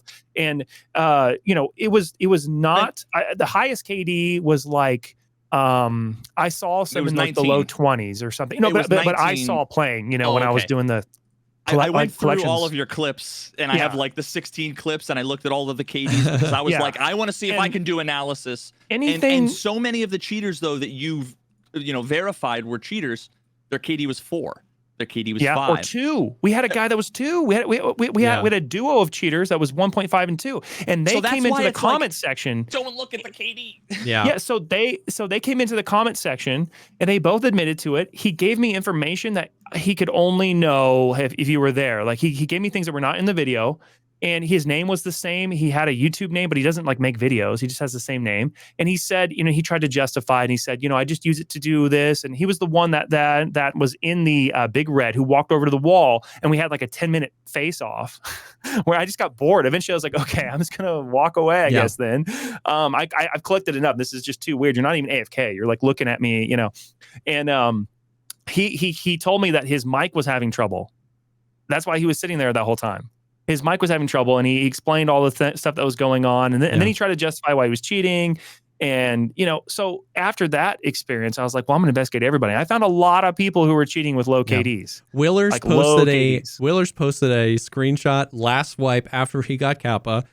872 raids. His survival rate was 83%, and his KD was 26. Yeah. So it's just like, the averages are low, but it's like we were saying, like like a single metric like that can't be used to definitively say, like, I mean, like Willers is one of the best in the game for sure. I don't trust someone who's not machine learning. Exactly. Anybody out there looking for KDs coming across a 26 would just go, no shot, that guy's legit. You know what I mean? Like, and he's definitely not indicative of the average player by any stretch of the imagination. But if that's your only metric, you're going to find people like that. Now, that wasn't your only metric. That was your starting point, and then you would, investigate further. There's a difference, too, between being sus about somebody, accusing publicly somebody, and banning somebody. Those are all 3 separate thresholds. You know what I mean? Those or just deciding to go wiggle at them. Yeah. So I actually want to talk. Decision, I'm going to wiggle at this guy in the lobby. For sure. I actually want to talk a little bit about that, because what I really want to know, what you said a couple things that kind of actually confused me. On one hand, you said that the wiggle is like the key to like 100% validate that someone's cheating. And I think in basically every case that you showed, I would agree. Now, I actually wiggle at people, and I have, not just after the video, but before. If I'm sus, I wiggle at them, and I know a lot of other people do, just as a way of being like, if you're cheating, maybe I'll fool you into thinking I'm a cheater, because I've known this for a long time. So it would have been unfortunate imagine if I was in the fucking video, and, and I wiggled, and you were like 100% sure. But nevertheless, I would agree that like that to me is the closest that you could get in most situations to being like, yeah, okay, they're cheating. It's different though. There were a lot of people who would wiggle like kind of, and I'm like, that's not a wiggle. Like you're not like one thing I would do is I would reposition my angle. And you can see the thing is like when someone's wiggling at you and you can just see them through the wall, that's great and all. But when you can see their exact line of sight locked on you through a mountain at an angle that just doesn't make any sense, and you reposition and they do it again, and you reposition and they do it again, they reposition, they do it again. And it's just too astronomical. Like that one guy was like he was on the 3rd floor. I'm on the 1st floor. I just look up because I see him coming. Can't even hear him. He stops, looks at me. We both wiggle each other. Like it's just too insane. Yeah. And it's not like we rolled up on each other and he even knows that I'm there. Every time you would wiggle at somebody when you're running into a cheater, you know they're there somehow. They threw a nade, you heard them run up, they shot at you, you shot at them. You got ping, you know, you went, oh shit, he's shooting at me, and then you like turned to him and maybe wiggled. I'm wiggling at people that are 100 meters away through like a mountain and 2 walls. Yeah. You know, and it's just even if they don't wiggle back, which the majority of people would not wiggle back. They're paranoid, especially higher level players. They're not willing to tell you that they're cheating. Yeah. They won't wiggle back. But what they'll do is I'm telling you that I cheat, which pisses them off and makes them do things that I can verify. You know. And that was important. I think a lot of people did make that thing was like, well, I wiggle sometimes, but like every time, like I was streaming, I played for like the first time legit, like a normal, you know, raid for like the first time in like a couple weeks, last week or earlier this week, and I was joking and wiggling the entire time. But every time, it would have made any sense. Like I wasn't just like standing in customs, wiggling at a door for like 20 minutes. Waiting for someone that maybe can't see me through the wall that might see me and know that I'm wiggling. It was always like I would hear a bush, look over at the bush, and then start wiggling. You know, which is not the same thing. It's not the same thing, you know. Well, I can't hear you anymore, Veritas. Oh no. I can see you talking. He's speechless. Look, GG's. I win. Dude, sorry. No. Boom. Can you hear me now? Yeah. Dude, okay. Okay. Forget it. I know what happened. Okay. So gotta get the binaural turned off. Yeah. I hit my fucking mute hotkey. I never use Discord. What was I gonna say? Oh, okay. So a couple things that I want to like follow up there with. One, I want to know. Okay. Yeah. Sorry, I realized I never finished my other thought before. So you said both that the wiggle was like the 100% way, and then you also said that cheaters rarely wiggled at you. So what I'm curious to know is if you had to guess of the 125 raids, how many wiggles did you have? Man, I probably had, maybe like 20 raids of wiggles. Okay. You know, where guys were doing that a lot of times. Man, I mean, I would say maybe 15 or so, I would say.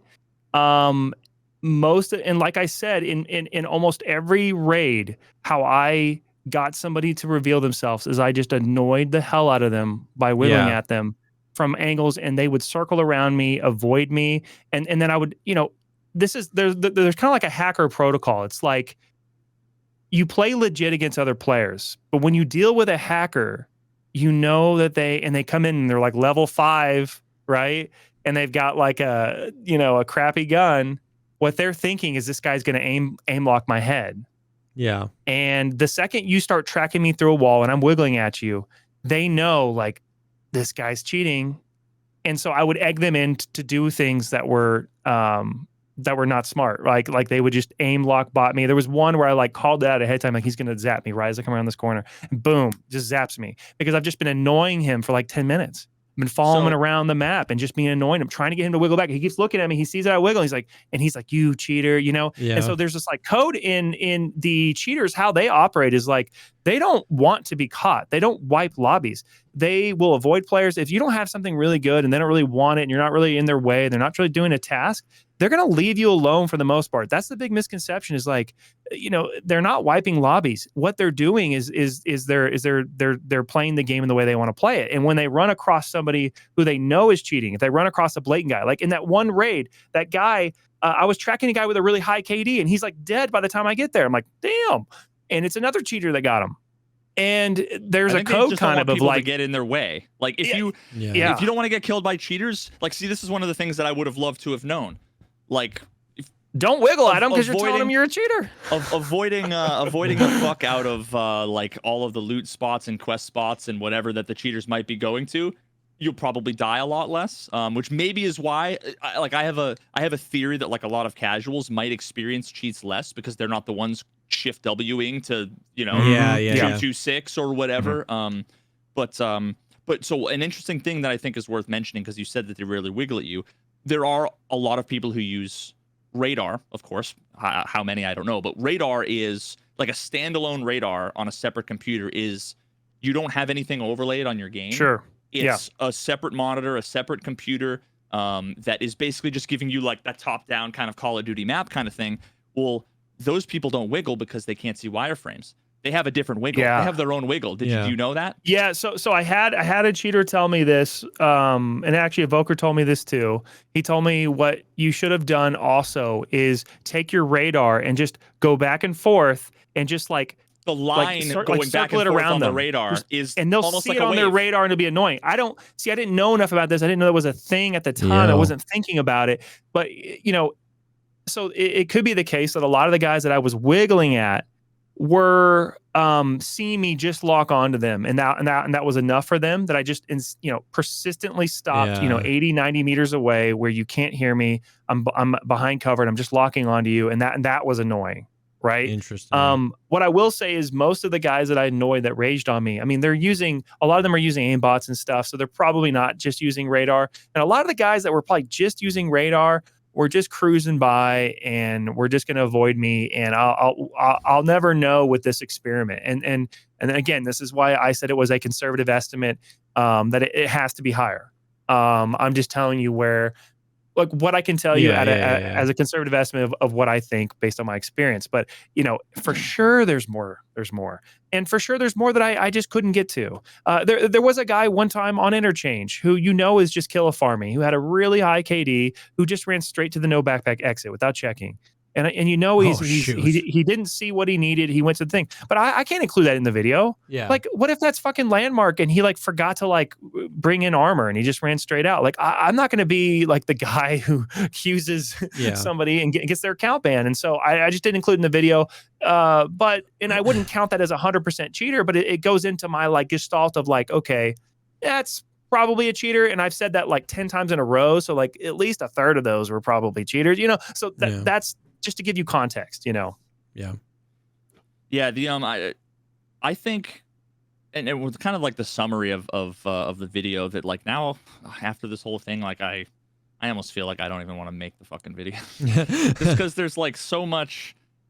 I don't even need to talk about it. Like there's just so much like nuance and like interesting stuff, and then you have like the way that you think about things initially that has an interesting perspective, and then you think about how you change your perspective and then get more information, how that changes. And it's like, am I gonna make the case for 5 different arguments that I've had over the last week that I've changed and gone all over the place, where I thought this and I thought this and I thought, it's just, I don't know, it's too much. And what I will say is I don't want to glorify this process, and I don't want to encourage anyone to do this. I don't think it needs to be done now.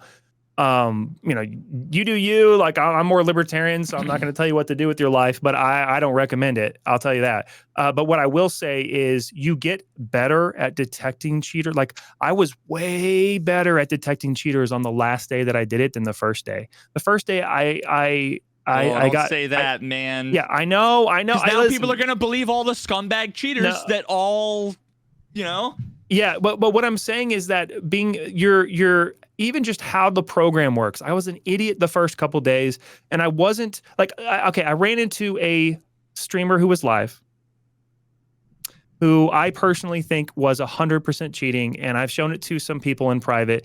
They agree with me, and it's really difficult because he did something that was like pretty much impossible, but I messed up. Because when it clicked in my head that I think that this guy's cheating, I started VoIPing with him, and that was the dumbest thing I could have done. I should have just kept repositioning and wiggling and doing things to collect evidence on him, and I didn't. And so I had some massive fails in the first day of just not knowing how to antagonize people correctly. And by the time I got to my last day filming, I was like really good at it. I feel like even just names and the KD combos and what they were doing and how they were acting was like, it wasn't that was what caused me to think that they were cheating. It meant, in this raid, I'm going to go look at this guy, and if this guy doesn't respond and I'm going to spend this much time looking at him, I'm going to go look at somebody else. because I don't want to waste too much time on this guy, because I think, it's 50-50 whether these two guys are potentially not legit. Let me go check him out. How much time should I spend doing it? That's a great question, because in some cases it took like 8 to 10 minutes of just bugging them. And in some cases it took like 30 seconds, like that guy who rolled up in the Connex box. I mean, I wiggled him, he just wiggled at me directly back. And then some people would just stand there, and then they would like go the opposite way. Well, that's not evidence. Well, fuck, I gotta go follow him. Let me keep doing. He fired off some warning shots. Okay, warning shots. I mean, maybe he saw me. He could have side peeked, and he technically could have saw me at one point. Okay, fine. Oh, okay. Now you did that. You're 100% cheating. Okay. But like, I didn't do that in the beginning. I was very impatient, and I would do things that were dumb that wouldn't give me enough evidence. Yeah. In the first couple of days. And I'll tell you, it's everybody who thinks this is easy. Like, I've been playing this game since 2017. I'm the typical guy that gets max, search and attention. I've gotten max attention like the last 3 wipes. Like, I play a lot, so my understanding of the game is pretty high. This wipe I have played the least amount I've ever played, because I'm doing all this other bullshit. I'm making content and stuff. But so my understanding of the game is pretty high. But what I'll tell you is, like, cheaters, they don't play normally. They're understanding this whole like universe is different. And I got better at it over time. And I know I don't want to encourage anybody. They need to go get good at this, because it's a useless skill now. But especially after this video. I mean, if you were there are a few people who were making this video who are probably frustrated with me, but I'm sorry. Did I tell you about the email? Mover. Yeah. Like, you were telling me about that. The guy who was talking about you and doing it, and he actually followed up with you after the video came out, which I thought was funny. The best email ever. Welp, go beat me to it. Yeah, and I would say I probably saved him, though, because if he didn't have the connections and do it the way that I did it and have it be successful, he probably would have just screwed himself over. I mean, he would have probably got copyright striked. He would have got his accounts banned. He probably wouldn't be able to play or stream the game, potentially how it goes down. And so I don't recommend anyone doing this. That's what I will say. And I do think Lupo and Pesley's take is pretty decent. Recommending not to do it. Some people will say that that's bullshit from my perspective, because I did it. But I'm not going to say you can't do it or it's morally wrong to do it. I'm saying it's not, like, tactically and strategy wise, not a good idea. Yeah, see, that's kind of like one of the things. Like, I listened to Lupo's intro to like the stream that he had, whatever, and I thought he had a fair. And like mature take, and I liked what he said. I do have to say that, like, I kind of thought Pesley's take was pretty silly. The idea that if anybody does it, it's definitively for clout and for attention and for whatever. And it's like, I mean, like, let's just say theoretically I went and did it and I think I did it better. If I was going to do it, and I'm not going to, but like, if I was going to do it, it would be out of the desire for, like, you dangled the carrot in front of my face and got really close. And it's like, there are things that I've wanted to know, and I've wanted to know forever, that, were unable to be answered. Yeah. And what this did was dangle it right in front of me really close. The whole idea that you can someone's motives ahead of time is just fucking unfair, and it's stupid. Like, you can't say if someone does X, these are their motives.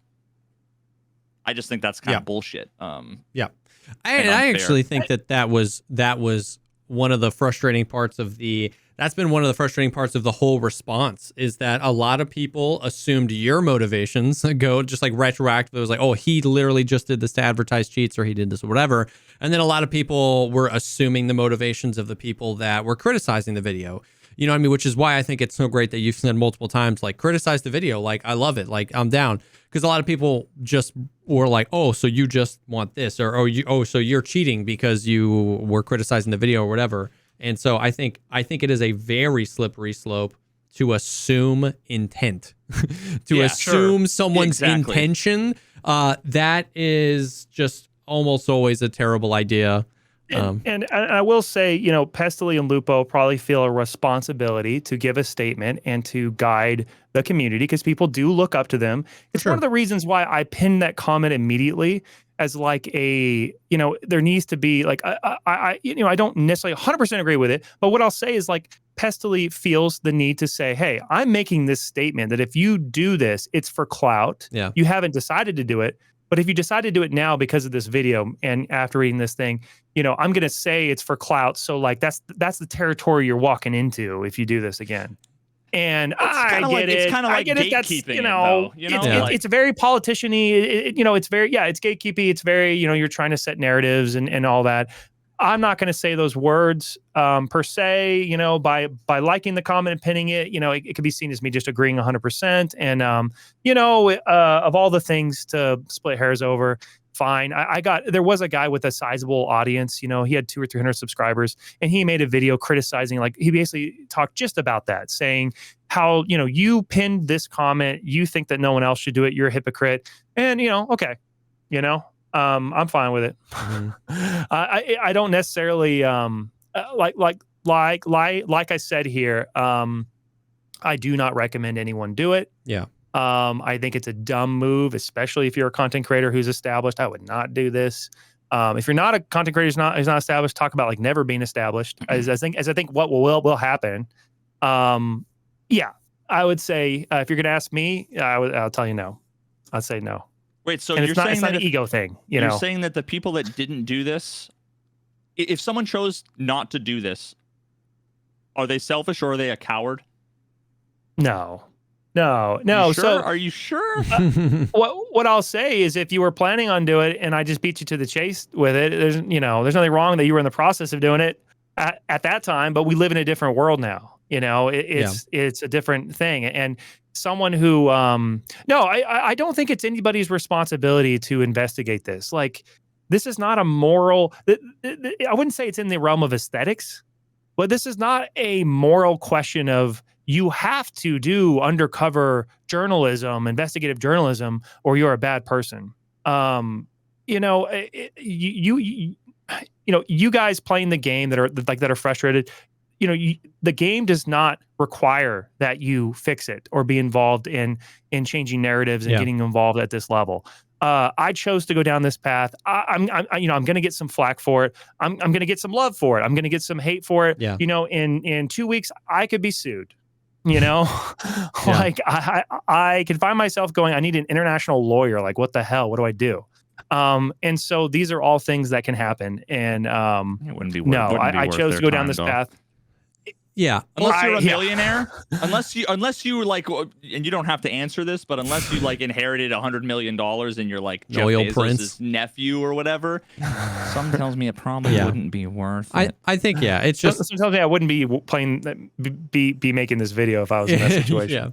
Yeah, it's just one of those things where another thing, not really to split hairs over. I think the sentiment was that there's definitely something to that we've opened a can of worms here. We don't want to encourage, blind or vigilantism, or like exactly like or some justification for an action you were saying your morals aren't that fragile. That's an interesting way to put it. Where like if this video was all you needed to start cheating, you should probably check yourself because you probably wanted to anyway, and that was inside of you. You know what I mean? So it's like. So I understand that we want to kind of seal it off. That doesn't inherently mean anybody that was considering doing it or was in the process of doing it inherently has negative intent and is clout chasing. But it's just like, who knows? Who knows who's doing it? Who knows if anyone's doing it? Your official recommendation is don't. And here we are because you did. So, I think, I don't know. Is there, how do you think about this? I actually think that this is kind of a good metaphor. And there's no metaphors that are perfect, right? But like, when the police officers go into like the high school classes and they do the drug display things where they're like, this is heroin, this is methamphetamine. Yeah. They like, here's a crack pipe, and they give you all that stuff. Like, you could kind of make the same argument that like, even though you're now I know what crack looks like. I'm gonna go smoke some crack. Now I know what it looks like, and maybe that might make you go and Google drugs, and then that might make you want to go do the thing, and it's like one of those. I don't know. I feel like is that a fair metaphor? Yeah, I don't know. I think about my children, and I know this is a funny transition, but I think about my children when I think about like information. Um, there's that stereotype of like the kid who's like super sheltered and has a lot of pressure to do good, and you tell them a lot of lies, like if you do, if you drink a beer or if Yeah. you smoke a joint, your entire life is destroyed, and if you Yeah. don't go to college, you will work at McDonald's, and you scare them into these positions. Inevitably, Or what you they do shelter is them completely from knowing about them, and then they see it yeah. at a party. Yeah, and they find out. I just watched Elon Musk and Joe Rogan do it, and one guy's running like 4 or 5 insane businesses and launching rocket ships to space, and the other guy's like the most viewed like uh person on the planet who interviews and talks to people ever in history. Okay. Like clearly that argument was wrong. Or there's lots of people who don't go to college and don't work at McDonald's. So Yeah. what the hell is going on here? So I think the idea of like fear mongering and withholding information and trying to control a narrative with human beings who are going to go and find out themselves is just a fool's game. Like with my kids, I try to be honest with them with everything that they can understand early. Like just recently we started watching, they're 10, so they're starting to go through some early training in school about puberty and all this stuff. And then for you guys that don't have kids, you guys are all like checking out right now, but I sat down and watched 16 and Pregnant with them. It's surprisingly a pretty PC show, but it's these high school teenage girls ruining their lives. And we actually know what happens to their lives because it's been so long. It's been over like 10 years, I think, since the show came out. So we can now see that like every one of the guys is not with them anymore. They all, like, some of them are in jail. A lot of them lost custody of their children. Like all these bad stories. There's actually, I don't think there's one story that turned out good out of like 3 or 4 or 5 seasons. And we watched a few episodes here and there. And they are like, just the knowledge is power. Yeah. I'm not going to, I'm not going to withhold all this stuff. I'm going to let them, investigate the world and find out. And I'm going to tell them about, drugs, what I'm going to tell them. Drugs. The problem with drugs is that they're so good that they screw up your motivation, your dopamine systems. People have problems, for various reasons. They can have this, and that. And this idea that it's all bad, and all of that is just crazy. So I know this is a long tangent and I got kind of off target there, but I don't buy it. I don't buy that, someone found out about ESP, they saw it on my screen, and now I made them a cheater. That's just bullshit. Yeah. I'm not going to take them. I'm not going to take accountability for that. No, yes. Yeah. And the what I talked about back in the day when we had this conversation about like the whole ethical thing, for me, I had this stupid hypothetical. Imagine you download the cheats, you have them running on your computer, and you disable every feature. So the software is installed and it's running, but you're not actually doing anything. To me, it's an absurd example, but to me, I don't see that as unethical. And the reason why I bring up that example is because it shows where the clear delineation is. Like, now, here's where the metaphor fails again. It's like, I don't see anything wrong with, like, the whole drugs thing is a different conversation. I'm not here to be like, drugs are wrong and, whatever. It's your life. But at the same time, like, the police officer has cocaine in a bag, but possession of cocaine is illegal, right?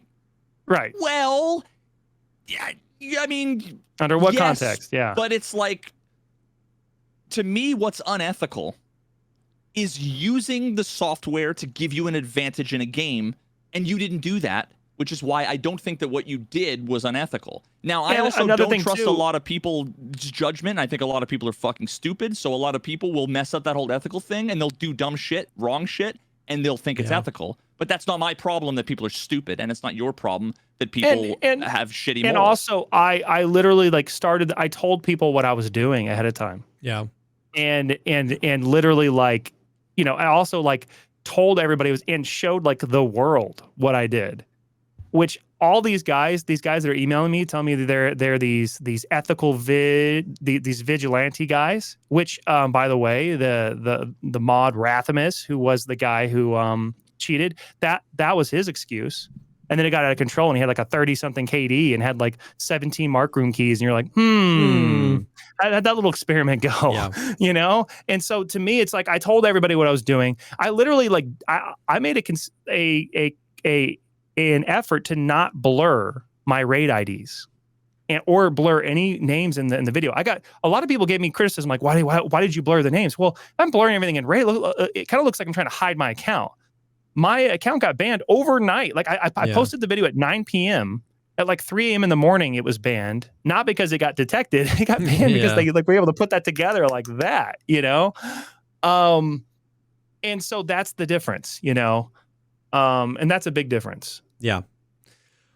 I will say, I know we've been going for a long time, and we don't want to obviously take up too much of your time. I did DM you about this earlier. So this isn't necessarily related to the video, but I had this thought because it was something that comes up so frequently. And I was just like, hey, I didn't see this information in the video. I DM'd go about it, and I was like, do you have any information, or can you get information or whatever?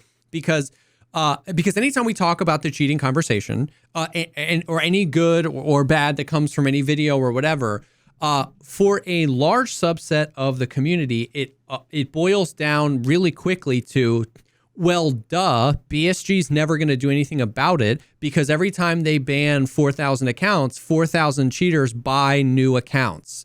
I even actually saw that in a very prominent YouTuber's react to your video with multiple hundreds of thousands of subscribers that has followed Tarkov for a long time. That's what he said in the video. He said, but it doesn't really matter because all these guys are buying new accounts. No, he wasn't like, that's how BSG's going to, he actually wasn't saying BSG doesn't care about cheaters, but he just like said it as an anecdote. He was like, yeah, all these thousands of people are having to buy new accounts every day, so maybe they're enjoying the cash flow.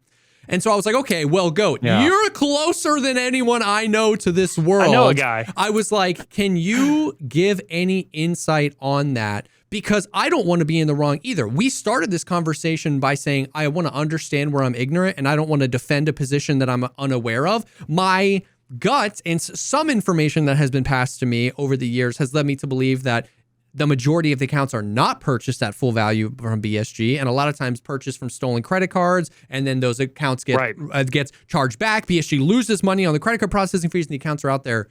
Can you give any insight into that? I have a lot of insight on this because since the 12.12 patch, I'm the guy that gets like 10. You know, I would say some days it's like 1 or 2. Some days it's like 30 messages of people who are banned. And so I had to end up taking down videos. I took out all my videos because if you guys don't know, in 12.12, if you had a certain motherboard, you got banned from the game because it didn't report a unique serial number. So my community is the one that's figured that out, and we got with BSG and we got it figured out. Now we ended up identifying like 4 or 5 motherboards. So guess what? I get a message every time someone gets banned who wants to try to get on that list and say, hey, it was my motherboard, I had the same problem and all this kind of stuff. And so I would ask him questions like, well, where did you get your account? Oh, and so a lot of guys would say, oh, my email got hacked and my whatever. And like they came up with all these excuses. So there was a time a long time ago where you could buy accounts for cheaper in different countries. And so guys would like spoof their location and they would buy an account in like Ukraine as opposed to like another place. So you could buy them for a lot cheaper. You can bundle and buy them. And then you'd have guys who would buy a bunch of them really cheap and then like resell them.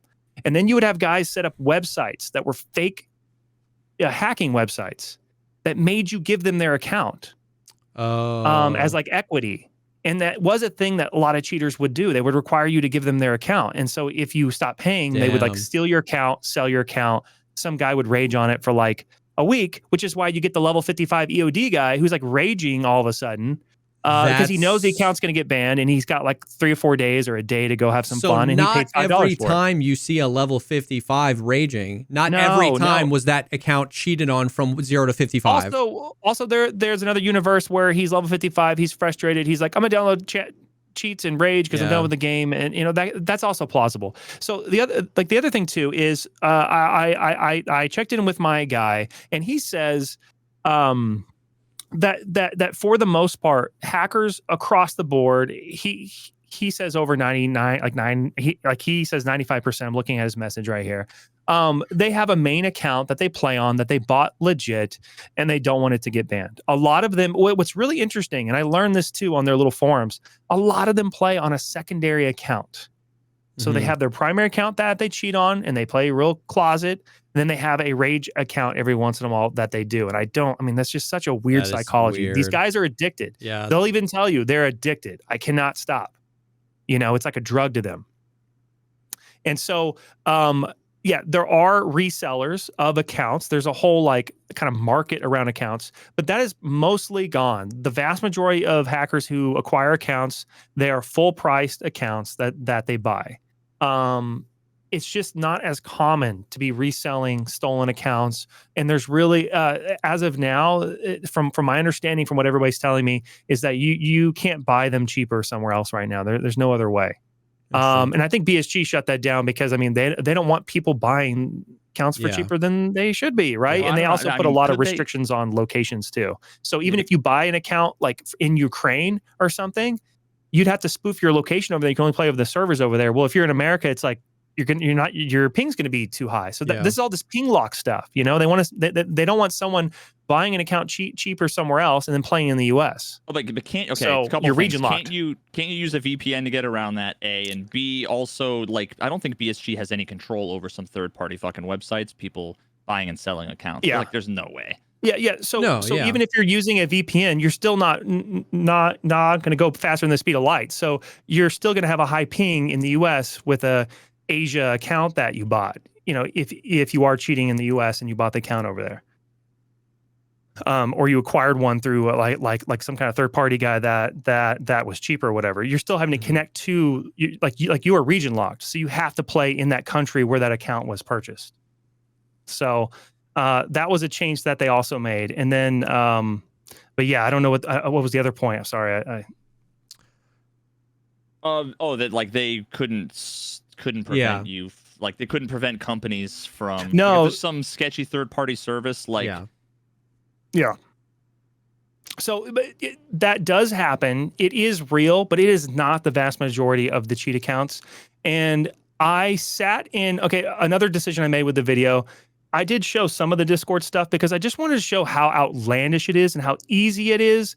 The whole point is there's too many people cheating. Like, I needed to show some of that, but I sat there and logged their chat rooms for like a whole week. Oh, interesting. And I scrolled through and I read stuff. Some of it was public interfacing stuff. Some of it was private, where you have to get past like a certain, anyway, I'm not going to get too much into the details there, but I did scroll through a lot of that stuff.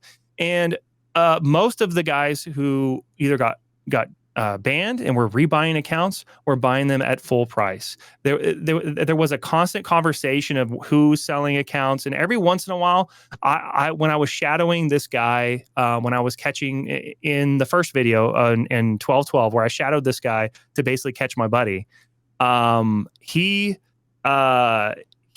overheard a few conversations where they were negotiating new accounts, and they were not that cheap, and it wasn't that common. And there weren't that many, and you could tell this was a pretty rare thing. And they knew, and I asked him, why didn't you buy that account? And he goes, it's going to get banned next week. Like, it's just if you want to rage on it. Yeah. And so that's kind of like the way that they think about it. Those accounts are going to get banned quickly. Yeah. The vast majority of the accounts are bought at full price. And just to get ahead of it, the whole argument that BSG is behind all this and all of that, I don't buy that personally. I don't even want to really get into it unless you guys want to, but I don't buy that argument. I'm skeptical of BSG. I'm skeptical that they're not doing enough on the cheating front, and I still don't think it's some big conspiracy where they're selling the cheats behind closed doors and all that kind of stuff. Yeah, it's one of those things. It's not impossible. Anybody that says anything like that is impossible is an idiot, but there's no evidence of it. Yeah. Like until someone starts fucking follow the paperwork, follow the literature, and they I just think it would have been found by now. It's been too long. Yeah. I mean, too easy of a thing to like whistleblow or like, I don't know, man. And just because, so here's the thing, like just because someone is benefiting from something in some tangential way. Yeah. First of all, in the case of cheaters buying new accounts, you could also argue, and none of us know the numbers, but to me, you could argue that that is hurting and preventing potentially even just as much or more sales, or even if it's not. Exactly, yeah. You know, like if Nikita could sell 100 accounts to a cheaters and it would prevent them from selling 10 legit accounts, it's less money. I have no reason to think that Nikita would take the less money to get rid of the cheaters. Nikita, like a lot of people who have pride in their work, and especially engineers, he has an ego. I know, I can tell from the things he says. I mean, if you fucking look at the clip for, you know, this clip right here, unless you think he's like a really good liar or a sociopath or something, which I'm sure a lot of people do, I genuinely believe he fucking hates the cheaters because he takes it personally. Yeah. Like he calls them all scum of the earth. Like now again, there's a world in which he's duping us all.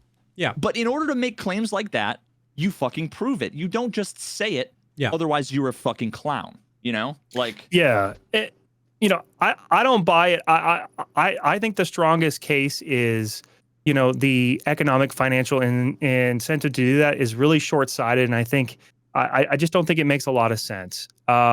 He wants to sell full accounts to people to continue this game. He wants to continue the franchise. He wants to move on to another game. And I just find that so short-sighted to do something like that. I just don't think it's very smart. The other side of it too is like, you know, BattleEye and BSG, they're doing a good job fighting the cheaters. They're just not doing a good enough job. They're like almost there.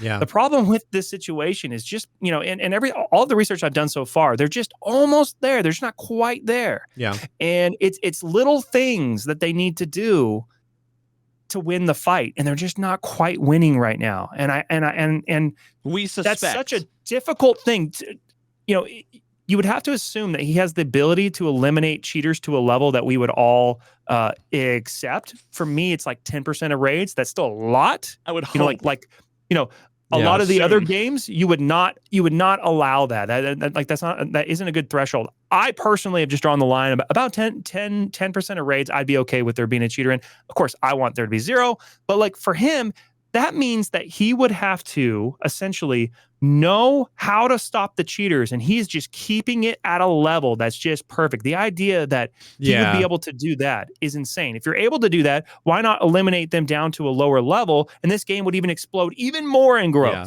Dude, he's completely incompetent, but also complete mastermind. That's my the thing. New George W. Bush. That's my thing. Nikita did 9/11. It's that he's like we hold these incompatible truths out of frustration. He's an idiot, but also a genius. BSG makes all their money from cheaters, but there's cheaters in all of our raids. Wouldn't they banning more cheaters make them more money then? So it's these like arguments that get super confused and conflated with one another, and they just don't make sense.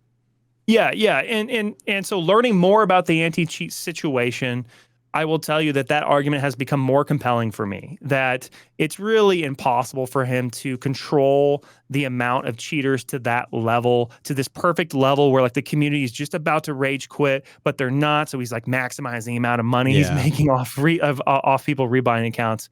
It is an unfortunate, inconvenient consequence that when someone gets banned, they're somewhat likely to buy another account. That's just kind of sucks. And I can see the conspiracy theory guys, you know, coming to those conclusions. I've watched people like listen, guys, I have never had this many people talk about me ever in my life in a week. Like this is the most ridiculous thing. So what I will say is I feel for Nikita, like I almost cringe a little bit saying this, but I feel for Nikita and people making stuff up in their head about your life. Like I heard this guy make up this whole backstory about how me and Linus and Luke worked on set in some previous thing because I worked in commercial video in the past and I've worked in YouTube stuff in the past. And so, you know, that, you know, all this made up. I'm like, that's kind of a cool story. That's actually not what happened. Exactly. But I don't know why are you telling people this? Like, how do you even? I never people make know up you. stuff about you on the internet and speak as if it's a fact when they're clueless. Yeah, and so I've seen people tell all these stories and all this stuff, and I now like I've always understood it, but now I understand it even more. What it's like for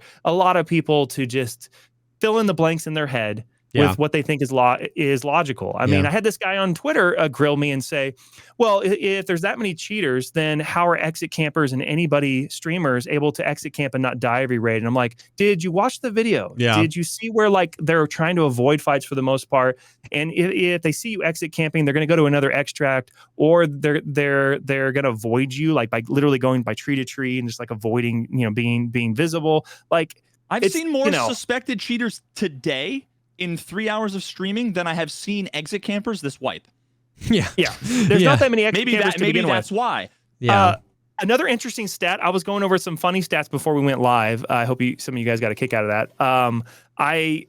The exit camping stat. I think I only ran across one exit camper. It was on reserve, by the way. I only ran across one exit camper, and I'm able to like see them. I wasn't really looking for them. I wasn't really looking for them. I think it was only one. So just when you hear about all these fly hackers and exit campers, I'm like, listen, I didn't run 1,000 raids, okay? But I ran over 100 raids, and you'd think you'd see more than that. Well, I've never seen a speed hacker that I know of in 10,000 hours. I've seen one fly hacker, and it wasn't even really a fly hacker. It was the stanky leg thing, which was kind of a temporary, like sort of newish, short-lived. Yeah, the and you can actually kill them even though they have God mode. If you shoot them in the legs, they die. Yeah, legs. But like I've seen one of those in 10,000 hours, and I've seen less than 10 exit campers, I think, and almost all of them. One of them was on D2 ever, and all the rest of them were on factory.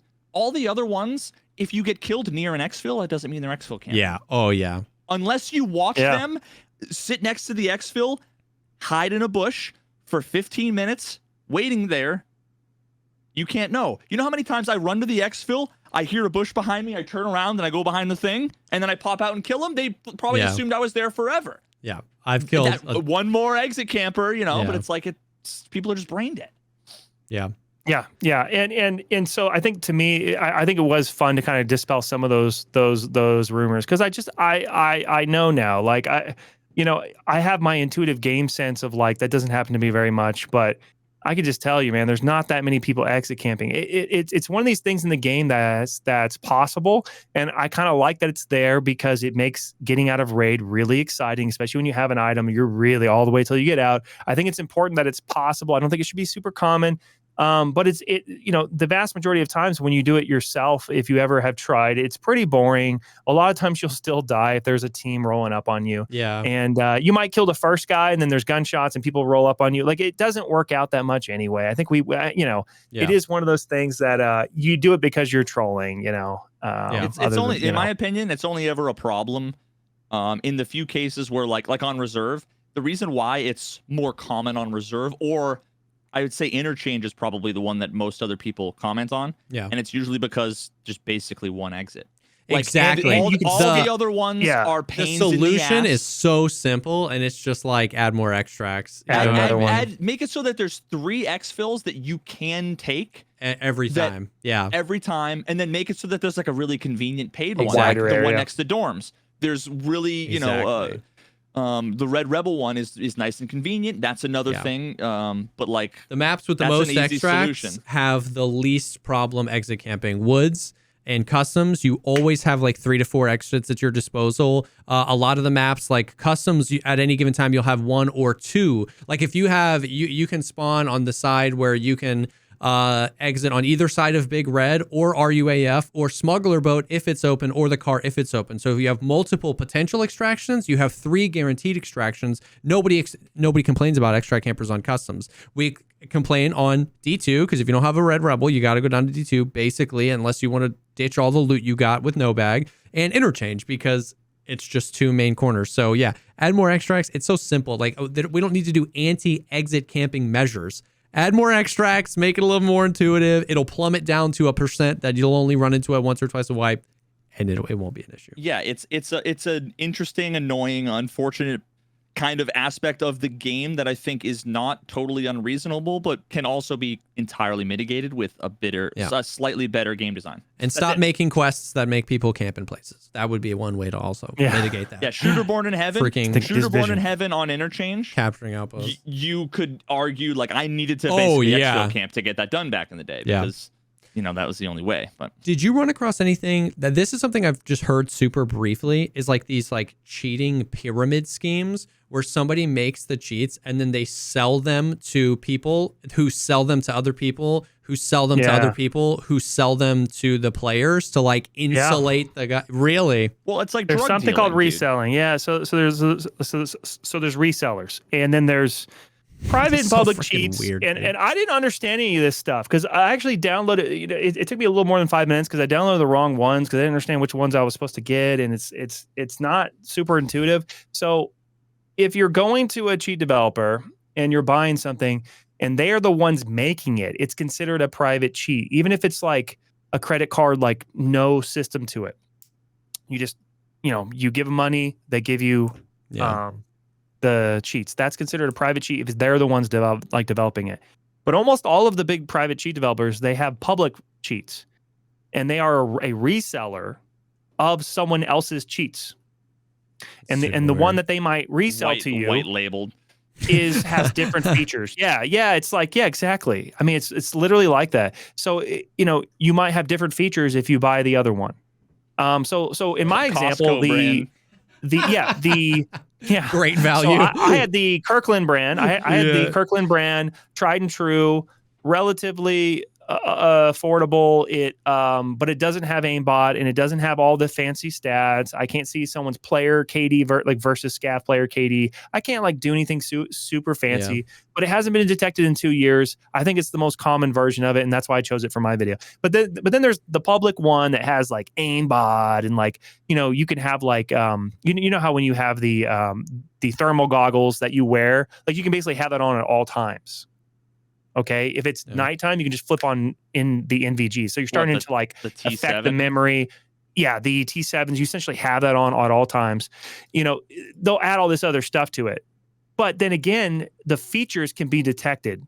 Like the no stamina, for example, this one has. I never used this one, but looking at all of the features, you can have no stamina. Well, someone could literally figure that out just watching you play that you have no stamina. And the server could probably do some kind of server-side check eventually and catch you. So they're more... I actually ran into that. I actually wrote someone a message. I forget who it was, but I was watching them and I was like, oh, fuck, dude. I think are they... What's going on? Is that a glitch? Are they We cheating? caught somebody one time.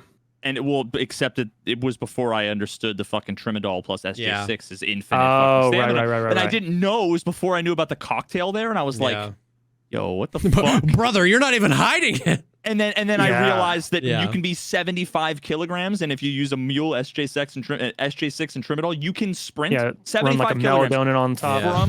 From resort to any tunnel. exfil on shoreline without stopping. Run the 3B TG TG or whatever it's called. Oh yeah. And then the melatonin, SJ6, and a mule. All that stuff. Mule, you throw all that on there, you're Superman. It's crazy. It's insane. Yeah. So there's this reselling thing. Now, the thing about these boutique private cheats, they're all over the place, man. I mean, some are like the ones that I got. It's kind of silly to even call it a private cheat because it's just, it's so easily accessible. But talking to my guy, I mean, he was telling me that some of them, they make you write English essays with multiple paragraphs and stuff answering questions. Chat GPT, here we come. Exactly. Cheat GPT. Gonna take them down. And so oh shit. Okay, that was good. You don't even have to change the acronym. Oh yeah. Hell yeah. That's but crazy. some of them you have to do that. You have to give them your full ID. They do an interview with you. You have to have somebody vouch for you. And they want several forms of ID. God. It's insane.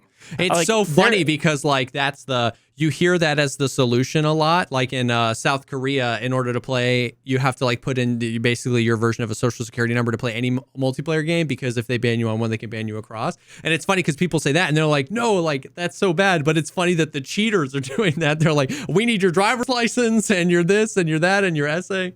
And I asked, I was like, what are they asking you to write about? And he's like, well, you need to write about your past cheating experiences and a little bit about yourself and all this kind of stuff. And it's they want to know what you're doing with it, why you're doing it. They want to vet, because if you get caught with it, It's a way that can be a detection line where their whole system can come down. For you sure. know? Nikita in the Q&A on Reddit admitted to the fact that sometimes they let cheaters up because they're trying to reverse engineer how, like, you know what I mean? So if they know that they just closed on this specific fly hack and somebody's fly hacking, they need time to like reverse engineer, you know what I mean? So they might let that dude up. He said that in the AMA thing. So I can see that as a liability if you've wrote this private key and somebody goes to rage on it, then it said that you get flagged and then they start reverse engineering. I could easily do a follow-up video just interviewing cheat developers because I have so many I have so many contacts right now, and I've made a decision not to do that. I do think this stuff is interesting, and I think it's good to know, like, well, like, what is this? Like, I want to know, like, know your enemy, right? Like, you know, but I don't I don't find it like the storytelling of it, I don't want to get into because it's just like I don't know, you know. But it is interesting though. They refer to stolen accounts as cracked accounts, is what they call it. So they'll say I'm playing on a cracked. So what Evoker used to say when I was shadowing him, and he got into a raid. Okay, so he calls me on a Sunday afternoon and says I'm in the raid with Rathamus, just randomly. And he's like shadowing this guy. And I like run over there. I start hit record. I'm like in the middle of making like dinner or something. And he goes, this guy with a cracked account, he's fighting him or something like that. And I didn't know what he was saying at the time. And I was like, what are you talking about? He's like, well, cracked account means it's like a stolen account from a website or, you know, a hacked account or something. And he's just raging on it, you know? And so, there's a whole terminology, a whole like world of this stuff. I wrote my essay, guys. I wrote my essay. As a cheater in a video game, I have to admit that the rush of winning at all costs is addictive. The satisfaction of outsmarting other players and climbing the ranks effortlessly is a feeling like no other. I know it's not fair. Did you really use ChatGPT for this? Oh, yeah. I know it's this cheat GPT, TM. I know it's not fair and it ruins the experience for others, but the temptation is just too strong. Damn. I tried to play fair, but the grind can be tedious and time-consuming, and it's just not as exciting. Cheating makes everything easier and faster, and I get to enjoy the rewards without the effort. I've used aimbots, wall hacks, and other cheats to gain an unfair advantage, and it's worked like a charm. However, deep down, I know what I'm doing is wrong, and I'm aware of the consequences if I'm caught. The thrill of cheating in a video game is short-lived, and the guilt that comes with it is not worth it. I'm trying to resist the urge to cheat and play fair, but sometimes the temptation is too strong. Please let me buy your private cheat. I literally wrote, write a 120-word essay as if you were a cheater in a video game talking about your experiences. Kaboom. I love that it ends with like, I feel so guilty. I hate my life. Please let me buy your cheat. All you gotta do is just delete the last paragraph and then send it, and you're good. What's funny is some of what you said is literally in an interview, like the only interview I ever did with one in that video, that hacking video. I asked Evoker, I was like, why are you doing this? Like, whatever. And his thing was like, well, you know, it really sucks dying, and I feel like I wasted my time when I die in raids. So like when I cheat, I don't die. So like it's better. I like making it suck for everyone else. And dude, when I steal money from old ladies, it's like I have more money when I do and I have a bunch of money. I It's win crazy. more. It's like, almost like I forget that I'm taking from an old lady. It's crazy. And he says it like it's cold outside. Put a jacket on. Like that's the intonation and just the logic around it. Like you die more when you don't cheat, so just cheat. Like what are we talking about here? Take like the coat from the grandpa. So, and I'm gonna do a shameless plug. Like I need a shameless plug, but watch that Messy Truth About Hacking video. It is fascinating. It was not as well done of a video overall. I spent more time on that video, way more time on that video. But watch that because if you enjoy this conversation, I think you will enjoy that video. That's my shameless plug. Sorry. Yeah, no, for sure. It's I cannot vouch for the ethics or any of the things. This is not an endorsement officially from the podcast. Not an endorsement.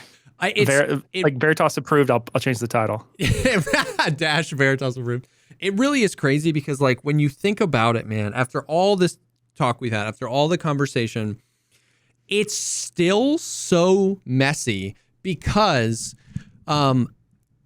like you've said and you've reiterated over and over again, like you've reiterated, even on this, I'm sure you have in your own chat as well and stuff like that, where like a lot of people take the information and they misapply it. They die to an extract camper, they die to a sus shot, and they're like, oh, that guy's cheating. And you're like, no, didn't you see the video? Like these guys, a lot of these guys don't want to get caught.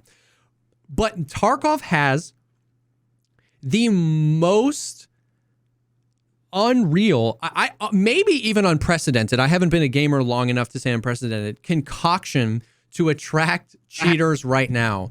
It is firstly wildly popular. Nikita said on Reddit today that hundreds of thousands of accounts get logged into a day, and anywhere between 70 and 120,000 concurrent players at any given time, 2 months after the wipe. Okay, so it's wildly popular FPS game, and FPS is a huge genre. Two, it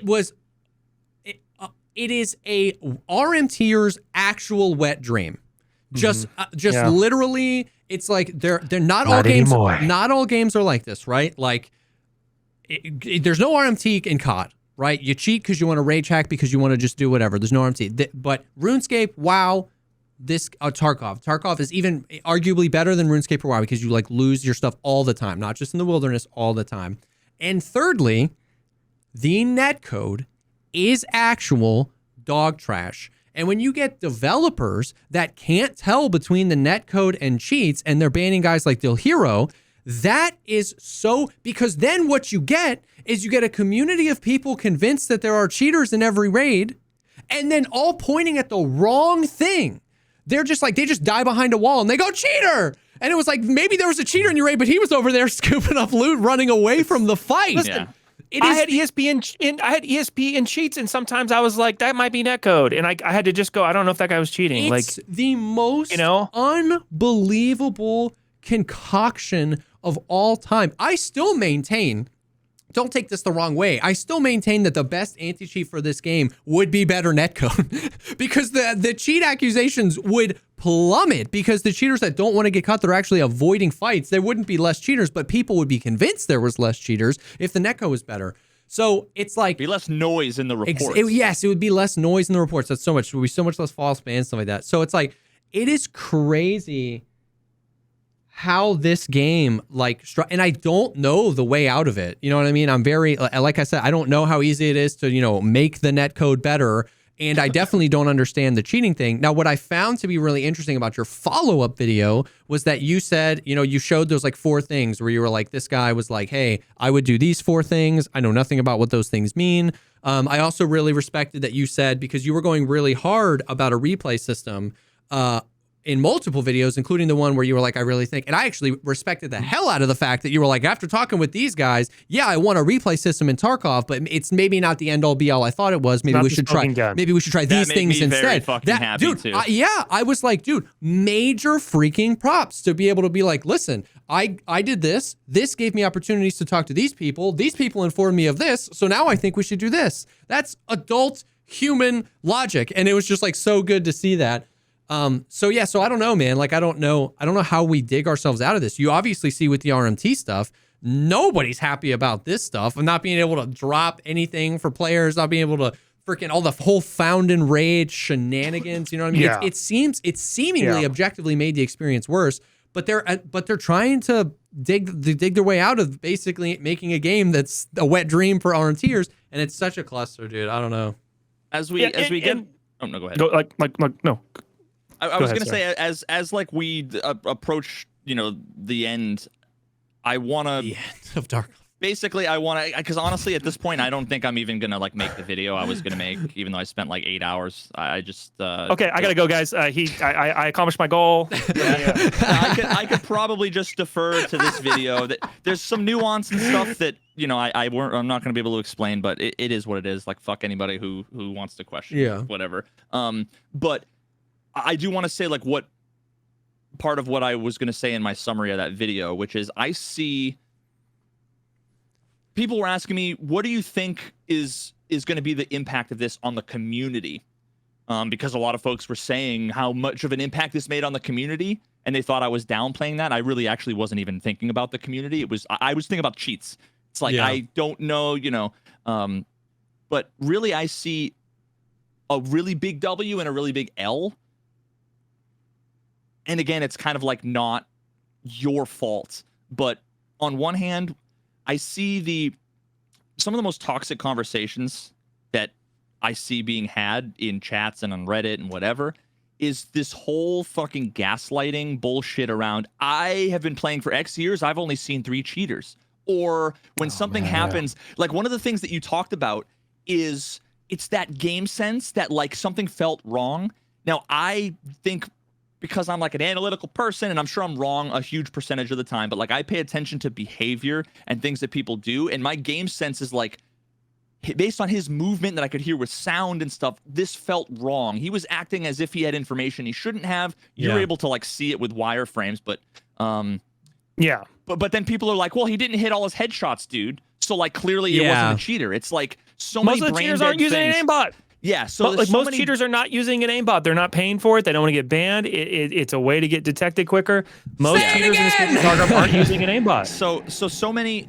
I think so many of those conversations that make the communication within the community so fucking cancerous will maybe be, hopefully be, likely be, whatever, alleviated a little bit, because there are more people that are gonna, less people that are gonna gaslight. More people are gonna be like a little bit willing to accept people's complaints and stuff. But on the flip side, part of me worries that all of these people that are like, this is my first wipe, I had no idea.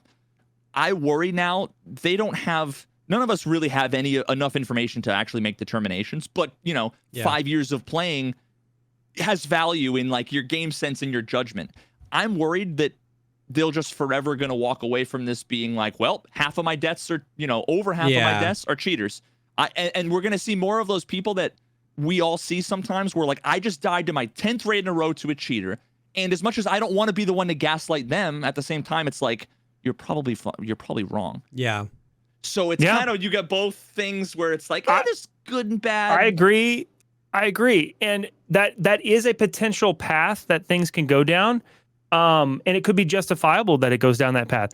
I think what's going to happen is there's going to be a lowering of the amount of cheaters if things get pushed in the right direction. It seems like some things are happening that are heading down that path. It's one of the reasons I'm not making a video attacking BSG right now and doing too much more commentary on this, because like I kind of want to wait and see what's going to happen. Yeah. Because you kind of have to let them do something, or else like, what's the point of making the video if you're just going to be bashed? Yeah. If 3 days later, you're like, Nancy. Yeah. Yeah.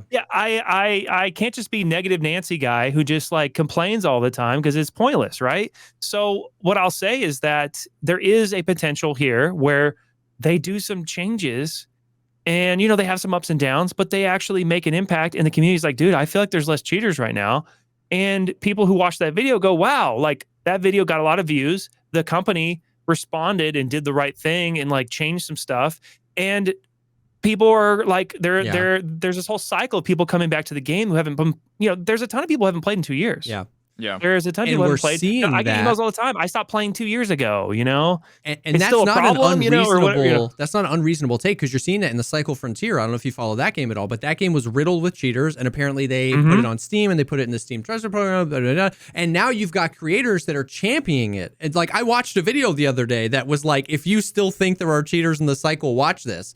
And so like, it's not to say it will happen, but it's not to say it's a completely unreasonable path that like, if positive changes are made, influential people in the community see those positive changes and then champion coming back saying like, yo, it used to be really bad, it's not nearly as bad anymore.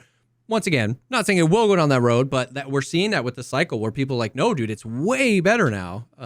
And let's get real here. This game's better than Cycle Frontier. I'm sorry. This is a more compelling overall insane game than the Cycle, and so the effect of wanting to come back is bigger. I interviewed Luke at the end. It's better in theory.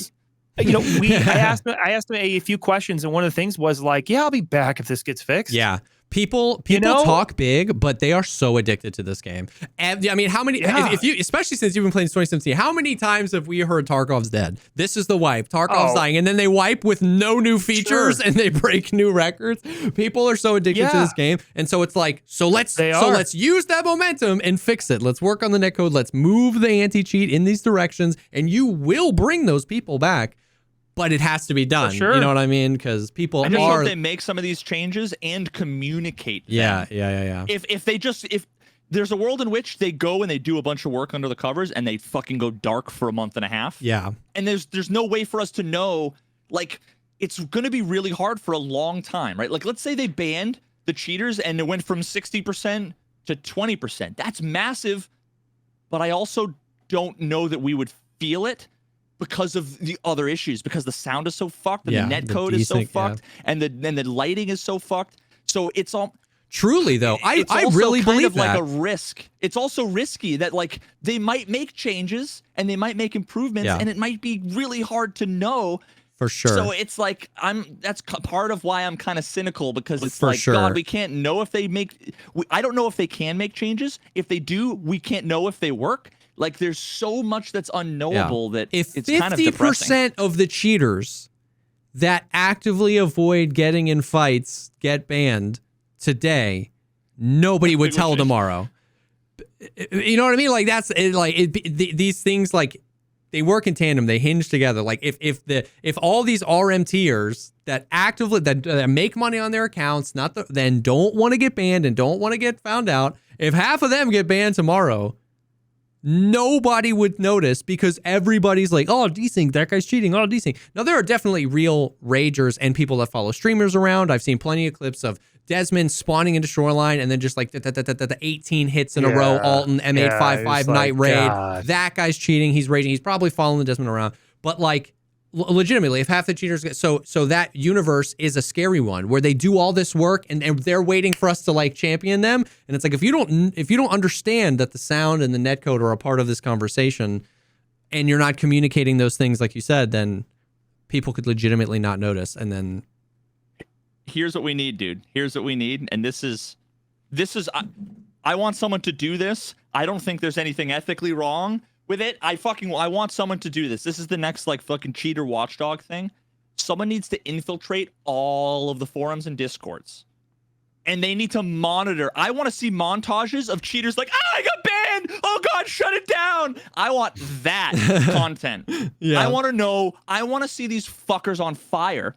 Every time I've gotten screenshots from people where if I got a cheater to admit to me, like I privately contacted them, some of them streamers and whatever, and you know, they don't play the game anymore, and got them to admit it to me, got them to basically send the cheats over to BSG and BattleEye, and then I'm like, give me all the information, and they send me screenshots of the fucking people panicking when the ban wave hits 2 weeks later, and it's like, oh, it feels so fucking good. Yeah. That's what we need. See, but here's the thing. Those are some of the screenshots that got sent to me about the Vanguard stuff that they were doing. Mm-hmm. You know, you know, these high-end developers, they all sit in these like forums and they communicate and talk about stuff, and they're bitching about some of the stuff that's been like, how are we going to do? You know? Yeah. And so I want to see those conversations. I hope at this point people will send them to me in confidence, because that's going to be a great, like, I want to tell the story that BattleEye wins. I want to tell that story. The success story is amazing. For sure. I'm not going to tell it if it doesn't happen. Yeah. Yeah. And so I'm going to do everything I can to encourage that story, because I just think it's a good story. It would be amazing. It's a good story, and it's the story that I want to tell. If it doesn't happen, I'm probably just not going to tell a story, because I don't want to do another negative video. I'm going to go on and do other types of videos. You know, that's my plan, you know, but that's what I'm hoping. And so, you know, don't expect some big video anytime soon, because, you know, this has to actually play out. No, it'll be fixed tomorrow, dude. Yeah. I, you know, at least give me a couple hours. But yeah, I want to tell that story, and nothing would make me happier. Yeah. Than to see that. I mean, it'd be wonderful. You know, I got to do some kind of like challenge. What's like the craziest thing that I could do if that happens? That people like, you know, wouldn't believe. I don't know. I gotta some kind of. It's got to be better than like a clown suit. It's got to be something pretty dramatic. I got to think of something. I will. It's got. Maybe it'll involve a goat. I don't know. Anyway. But yeah, I don't know, man. It's a lot. It's a lot. There's a lot to it, and like, I don't know, man. I don't know.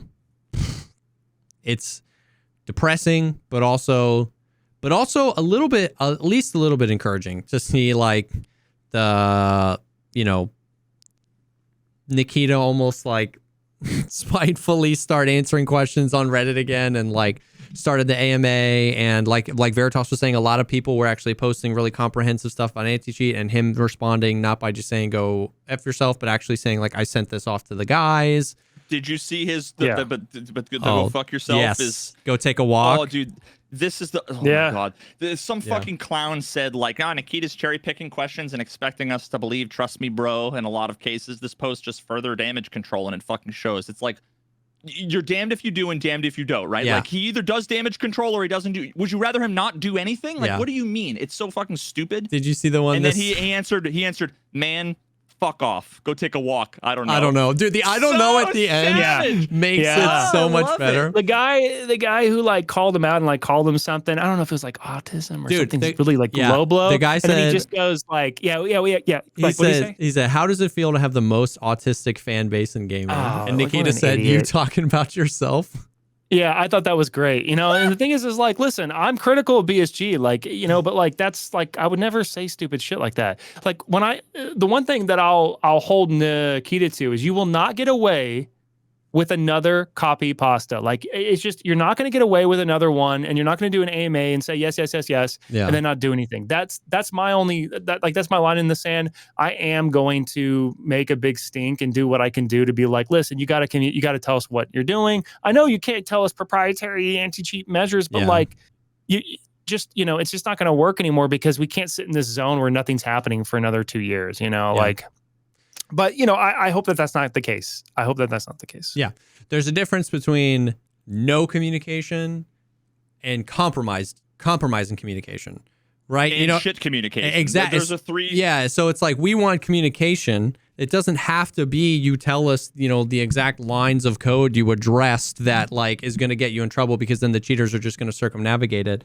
But just something. Yeah, and then but the clowns that say that dumb shit like, oh, you're just doing damage.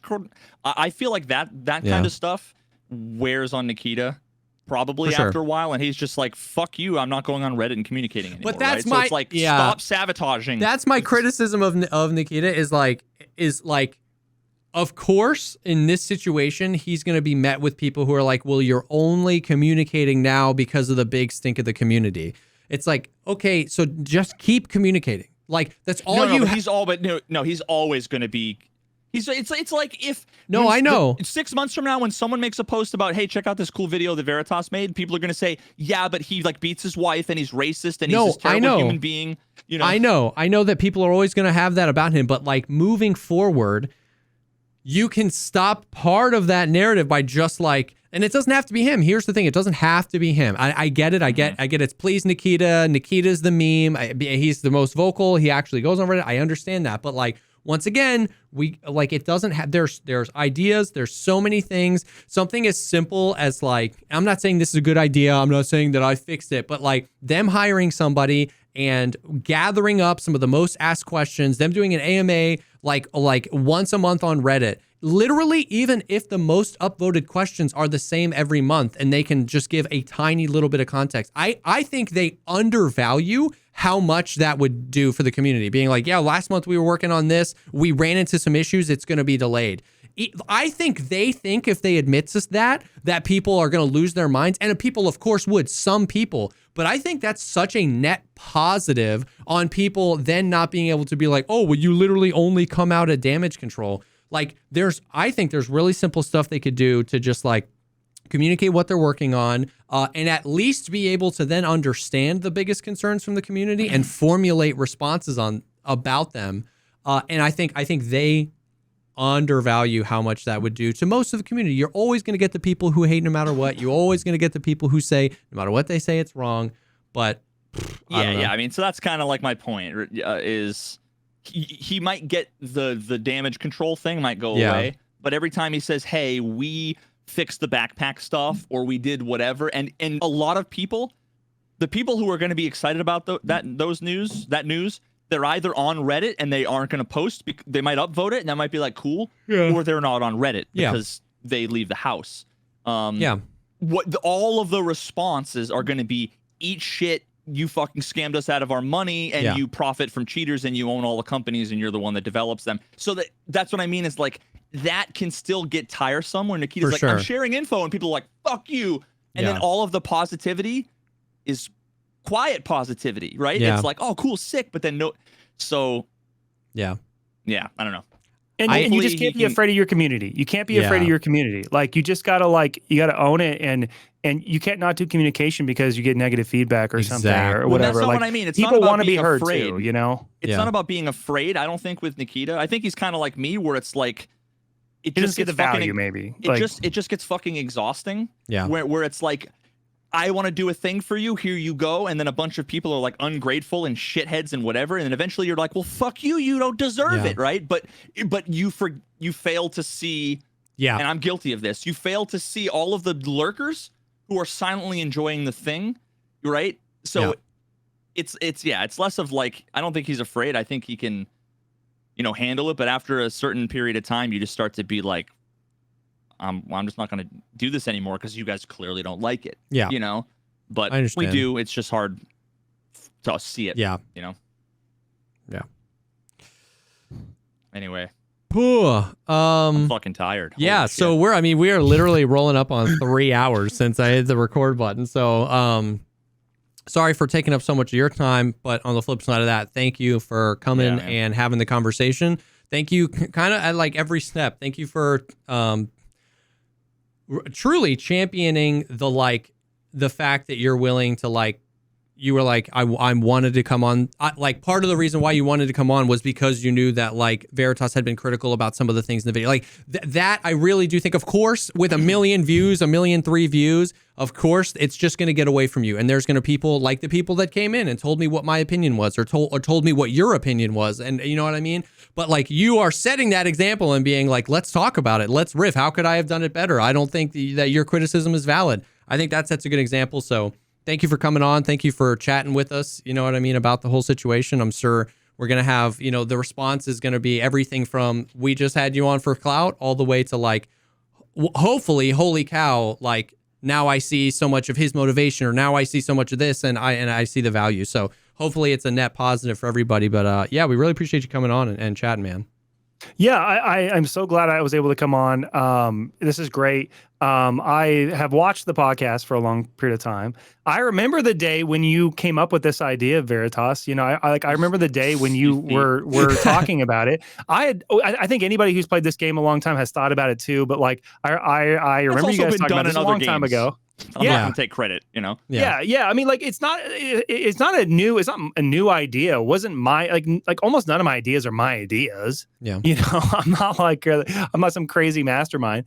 But yeah, I remember hearing it here. I've been a long time listener, so it's really, really cool being here.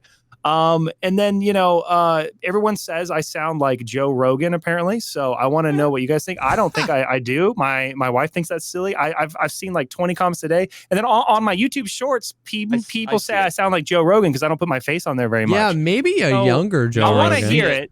I don't have a Boston accent. I don't, I'm from Texas. What the heck? He doesn't have a Boston accent. When I close my eyes, I kind of see it. Yeah. So Joe Rogan has worked on it. He used to have a much more, if you look at his young stuff, he's very Boston. He talk. He has that kind of, accent. No way, dude. I'm fucking 30 minutes from Boston. He's from that area. So accent. He's from that area, but he's over the years, he has scaled it back. But you can go back to old stuff. Yeah. Interesting. No, I mean, I think interesting. It's less about the accent and more about the tonal. Yeah. The tonal, the tonality of it. Yeah, I don't know. I don't know. Maybe if they put some UFC moves in Tarkov or something, I can be more Joe Rogan or something. But I don't see it. Right now, you can't do a rear naked choke in Tarkov. Yeah. So I don't know. But dang. I wanted some feedback on that. That's all really I'm here for. So. Well, I can confirm. I think there are Joe Rogan elements to your voice, and I'm glad it took 3 hours to come to that conclusion. Yep. All right. I just had to get that in. Yeah. Yeah. No, I really appreciate it though, guys. You guys are awesome, and I look forward to seeing the comment section. Oh my God. I don't normally read the comments, but maybe I will. All right, here we go. But yeah, so we have a bunch of people here live. Maybe I'll try to get this out a little earlier. I'm the one that edits this. I normally can't edit it and get them out till Monday. Every single time we do a podcast, 12 hours later, something happens and then we're super behind. Maybe I'll try and get them out earlier. But this will be posted on the podcast YouTube. If you're here live, or if you're watching, or if you're listening, we'll tag Goat Moth on Twitter. It looked like it was just at Goat on YouTube, but we'll tag and we'll link the video just because in case you haven't seen it yet. The Wiggle that killed Tarkov. It was the source of basically the entire discussion. Go check it out and go check it out with an open mind. It's sparked a lot of happenings in the community, and I think ultimately it's been some great discussions. So thank you guys for hanging with us. Thank you, Goat, again, and we'll definitely... And don't cheat. And don't cheat, you freaking wieners. Don't cheat, you loser. You're going to regret it. Cheat GPT will find you.